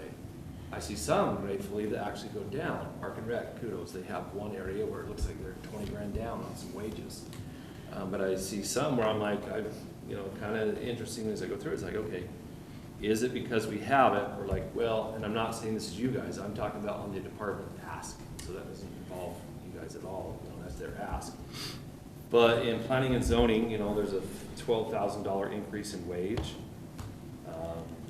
I know you guys talked about the step increases, but it looks like, and tentatively, so tentative is you guys are kind of like, okay, we're okay with that, right? And then approval is us. So it looks like you guys are tentatively okay with 12 grand raise. Is that a lump going to an individual? Is that a big raise for somebody that we're looking at granting? Is that across the board for planning and zoning, or It's allocated over 3, 10 4, employees, or? see, it'd be, Well, you said there's a general 1.5%, right? Across the board. Like in your department though, I think there's an area of wages that go down like 20 so grand. that's allocated over 5 employees. So 5 So there's employees some is. decent raises. Okay. In Public Works, on the same line item, salaries and wages, in the current year, it was $400,000. Well, I guess we're not done chewing through that yet. So we'll go off fiscal year 16, 432,000 in 16, and tentative is at 478,000. So, almost a $50,000 increase down there. Can we get a little explanation on that? What are we looking at there? Public Works is a little bit unique because it's the Public Works Department. Sometimes we hear Streets Department, Water Department, and those other things, but it really is the Public Works Department.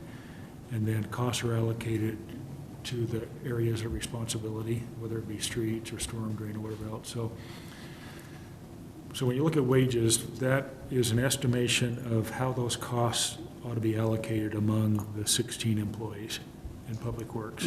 I just look at the trend, regardless of water, I sewer, know. whatever, I'm looking at this trend and it looks like we're, jumping up 50 grand. Are we, is it So raises? that's an allocation of 2 things, how the costs are allocated, and then build in the budget, the 1.5% plus any merit step increases that employees are eligible for. So you explained where the planning and zoning increases were going, how many employees are gonna absorb that $50,000 in raises then? Just off the top of my head, there are 16 employees in Public Works, so I think most of those employees have some sort of allocation towards that. Some employees have more, other employees have less. I think that's the biggest that I've seen, you know, I mean, what's police looking like? There's a decent one there, but, Yeah, I think police, as we mentioned, That was, yeah, what are you talking Um, yeah. about? a lot of that is because several of your patrol officers are moving from PO2 to PO3. Yeah, so that one's, You know, so that one's not a comparable. So, So we're looking at $150,000. $50,000 in raises in Public Works. Well, every employee has got the 1.5% plus just the next step. So it's not any different in Public Works than it is anywhere else. Police is probably the one that is different, just because that may not just be one step. It may be going from PO2 to PO3 is maybe more, maybe less, I don't even know. I'm sure it's probably more than a step increase. Yeah. Well, I could see that, but you talk about the 1.5 everyone getting. If you look at Park and Rec on their salary and wages, fiscal year 16, they were at $218,000 closed out. And tentatively, we're looking at $197,500 for them this year. So over $20,000 going down with a 1.5% increase in wages. I don't find those explanations to be entirely satisfactory to my satisfaction. You know, $50,000 going up, and we're using the 1.5 in Public Works as part of the justification. But then in another department, we see over a $20,000 decrease with the 1.5 allocated. I'd like a direct answer. Where's that $50,000 going? So 1.5% increase over a roughly $400,000, you know, you're only talking about $6,000 there. So where's the rest of the $44,000? It'd be the step increases for those employees that are eligible.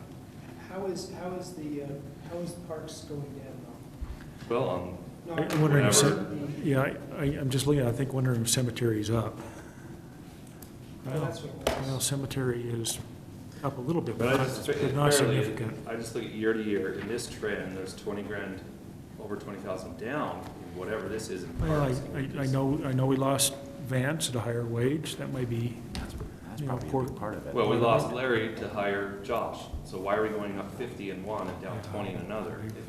Is Josh getting huge, like, what are the answers? Are there any big increases that are being given? 1.5% or market adjustment, or step increase. Yeah, that's all that's happening in the budget. Yeah. Where's cemeteries, under parks? Nobody in No, the it's city at the very staff end. getting an increase in wage Second to outside of last 1.5 and Unless they were the police. But Public Works is Well, getting a I huge think step you did make increase. some suggestions on some grade classifications. Oh, yes, yeah. Yeah. So there are a handful There- of those. For example, this budget includes something you've already talked about, assistant police chief. You know, we were paying sergeant wages, and then we decided to move it to assistant chief position, so that would be a bump. Another instance in police is a discussion of Jessica moving from executive secretary to support services specialist. So that was an increase. We did anything like that in Public Works? No, there's nothing like that in Public Works. In Planning mine, and zoning's going up 12 grand, and Park and Rec is in mine, there's 4 times that. classification that I've recommended, and I've run it by Shane, is to reclassify Ryan, or the IT manager position, from a grade 9 to a grade 10. And that's included in this budget. So will we get those breakdowns? We can of provide- Who the step increases are We can and how provide much and all that? We usually get that. Yeah. It's $48,000, that's quite an increase. Salt storage also on Public Works, are we building a facility or are we? We'd hoped to, but that's been crossed out of the budget. Okay, and then capital outlay equipment is not crossed out, what's that $88,000 for? $88,000 is the purchase and outfit of a smaller 550 pickup rather than a 10-wheeler truck for plowing smaller streets and cul-de-sacs to move faster on these streets, and is half the price of a 10-wheeler. Is it absolutely needed? We think so. We're, Sounds more efficient to me, you know, use the smaller one on small roads rather than a big 10-wheeler. what are we gonna do with the existing truck? I think this is just an We're addition. just adding to the fleet though. Yeah. Yes, we're piling more But trucks. Josh did come to us the other day when we were talking about vehicles, and he thinks there are some vehicles that we probably need to get rid of. Well, that's just indifferent from interviews with Josh when he hired on. The hopes were that the department costs were going down. This bracket is 970,000, and the tentative is 1.13 million. And so there's 50,000 there. There's 50,000 in wages increase. I mean, it looks like and if we have money, obviously a lot of this money is coming from the excess of the general fund and the freedom we feel we perhaps have there. That was my concern earlier. Are we just chewing through it in other areas that don't really benefit the people at the end of the day? Do you see any specific areas where we ought to cut? Not my opinion. I think we have a pretty decent fleet of trucks already. I did a study of us compared to Layton, who has way more roads than we do. And they don't outrank us in their fleet at all. And when Layton needs like an alternator put into a truck, if they don't have it in their budget, the truck sits in the yard. We just, we got the money, we got the money. That's my concern. I mean, and they're a much bigger city with much larger revenues. I think our fleet is already decent sized. I think before we do it, we need a study done to compare. And I'd also, I offered to you and Josh, it fell through, to go meet with Centerville and look at putting wings on our snowplow trucks. I mean, why can't we put a wing on a couple of them like UDOT does? Centerville does it. A wing's probably 1/10 of the cost of that $90,000 F-550. I mean, everybody gets a case of the I want it's. And when there's extra money floating around in the general fund, who doesn't want it? I honestly am disappointed. I thought costs were gonna go down with the new department head over there. So maybe there's been a mistake. I mean, we're looking over $200,000 to $250,000 increase in that department alone. And I'm extremely disappointed over that. Well, it's interesting to me because you and I and Josh sat down during the winter time, talked about salt, we talked about his specific need for this truck. And That's when I presented that Layton doesn't have well, I think you more trucks expressed, than I us. think you expressed some support for that at that time, that you thought that Wings. the smaller vehicle was a smart way to go, as Josh made his case for that. So Not for $90,000. I don't think he had a cost at that point, but at the time he expressed why it was necessary, and I'm not very capable of making the case for you today, but he expressed why it was necessary, why the smaller vehicle is more, what's the word, agile, gets in there and can do some things. There may be a case for getting rid of some other vehicles, and he has made that case, but the reason he's going off of this is because he felt like as he went through the winter, there was a need here. And so he's presented that need to us in the budget. You as council members are welcome to say, I don't believe this is a need and I'd like to eliminate it, and that's fine. And he'll get by, he'll operate in that manner, but I trust that Josh is not buying a new vehicle just to buy a new vehicle. He doesn't have any idea what our revenue looks like when he brings this to us. All he does is presents us needs. So this to him is a need.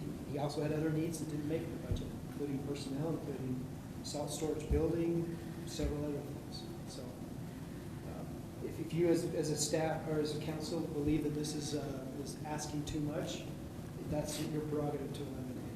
If we want to have him provide further information about that, that's also probably a I think coming out of a heavy salt overrun, which is not anyone's fault other than Mother Nature, to pile on another $90,000 vehicle, I think we wait and see if this was an anomaly storm, a year for a winter, and That's certainly one way to do it. And I think we look at doubling down, because that means if we don't trade a truck out, if we don't sell one to buy one, that means we also have another guy in that truck.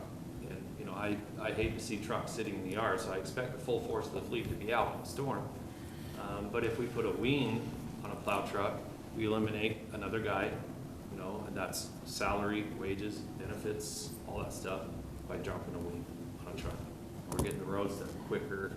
I just think there's more efficient ways of doing it. I guess I just don't believe that putting a wing on a truck is also going to allow us to be able to eliminate a person with all the other things that that person does in the city for a year. Well, I'm not as saying well we as- as reduce, well as we the vehicle. reduce personnel, but he's asking for 3 employees too. A truck, 3 more guys.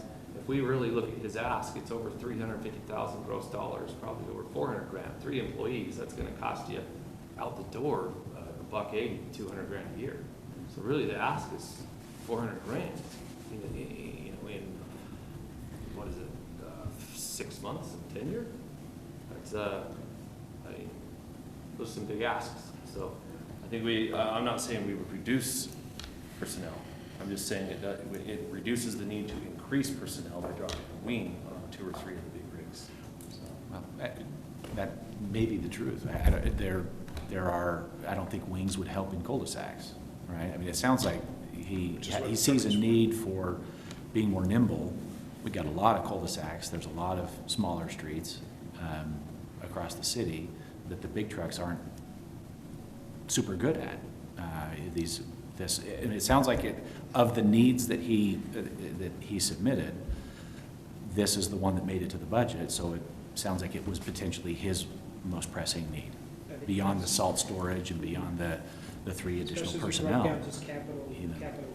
But it's $88,000 that can go to roads. It's general money. Yeah, I think I would just Well, add, if so- we're just taking a straw poll of council members, I would just simply say that I trust Josh in his request, don't have any reason to think that was excessive. It makes sense to me on the surface, what I know about it, to be able to go into cul-de-sacs with a smaller vehicle, and I would be supportive of that budget line item request. We can also have him involved as we meet in a regular evening, and Right. if we want to ask him a specific question, I can put that on him to defend. Sure. Because a thought that just is going through my mind, if he's going to look at getting rid of trucks, I guess currently he doesn't have a truck that can handle doing those smaller streets. No, he does. He already outfitted one this winter too. So, This will be the second so one. this, okay, because that is probably one of the biggest complaints, snow removal wise, is the smaller cul-de-sacs. And that, go But what ahead. you said, he did have some vehicles that he thinks he could get rid of, but they weren't They're ones not that would be- capable of right, they're doing not a big ones. snowplow. I think they're Okay. more, just Passenger. 1 ton, Yeah, just pickup drive trucks. around vehicles that are sitting there, that we were gonna sit down as staff and just have a fleet discussion, 2 hours, and say, what do you need, what does, Parks will probably take some of those maybe if they need Yeah, them. because they had a need and, Yeah, Just why decide. why do we need a whole new truck? Why aren't we just putting a blade on an existing truck, Well, like the dump bed dually? Why aren't we just putting a Well, blade? here's a great example. Well, maybe it's not a great example. It's an example of why it's important to do a comprehensive look at fleets among all departments. We've got 2 one-ton trucks over at the fire station used for brush trucks, brush fighting. They're probably 5 years old, probably have less than 3,000 miles on each one of them. It would make Let's a not whole, talk about the ladder truck.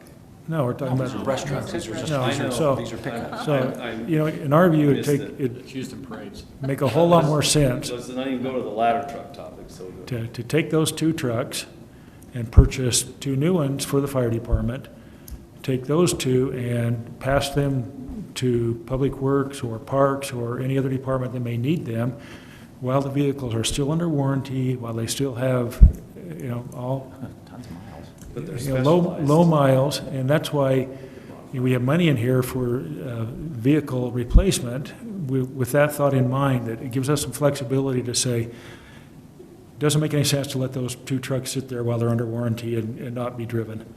Let's move them to other departments, and not that the fire department needs new trucks, but let's buy new trucks and then use these existing trucks somewhere else. So that's the kind of approach we want to take. That's the approach that we're taking here with the 88,000? No, this is separate. That's we view this one as a specialty vehicle primarily for plowing streets and cul-de-sacs and things. I mean, not that it won't be used for other things, but Does the dump bed dually, does it have a snowplow on it right now? I mean, I think an evaluation of the fleet, a snowplow is gonna run us 6,000 or 7,000 to put on an existing truck. So I think evaluating the fleet before we allow a new truck just willy-nilly. I get you just trust everyone, Jake, I respect that. But Don't put do we words in have my a truck mouth, that a snowplow could be put onto? Josh has certainly evaluated the fleet, so he may have come to a different conclusion than you or someone else, but I think only he can probably best answer those questions, because I can't tell you. And that's that same discussion. Josh has said, boy, if I could use one from the fire department in addition to what I'm requesting here and put a plow on that, I can really get those cul-de-sacs done in record time. So, I mean, I think there's some thought process going on there now. Absolutely. No, I agree. I'm just Yeah, saying. maybe the next time we meet, and maybe have them come and discuss that, and we can get more clarification. So Or in that'd be general, we can get helpful. maybe an over-comprehensive view of the fleet after you've met with, and Yeah, I had that think discussion. we'll certainly report back to you what comes out of that meeting as Yeah. we do some So I maybe think that's- trading. That's good. Okay. All right, any other pressing items for today? Again, this is not the end, this isn't, This is the well, we beginning. talked about the budget, don't bring anything else up, because now we concluded. It'll certainly change. Just the beginning. This is just the beginning, and we'll have a tentative budget, and that will be the opportunity for the public to give, to review and to give feedback. And in our May meeting, we'll hold a public hearing to receive feedback from the public. At that point, we'll determine whether the work session is warranted. Okay. So I am hearing nothing else, and think I'm about ready to hear a motion to adjourn. I'll make that motion. Second it. Motion by Councilmember Lee and a second by Councilmember Snell. All in favor? Aye. Any opposed? Thank you, everyone.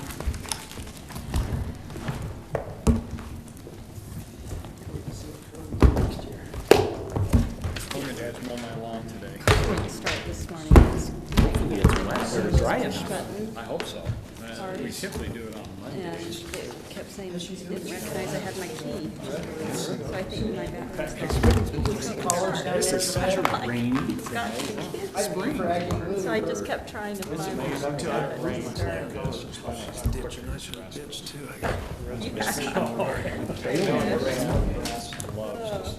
Have fun, Adam.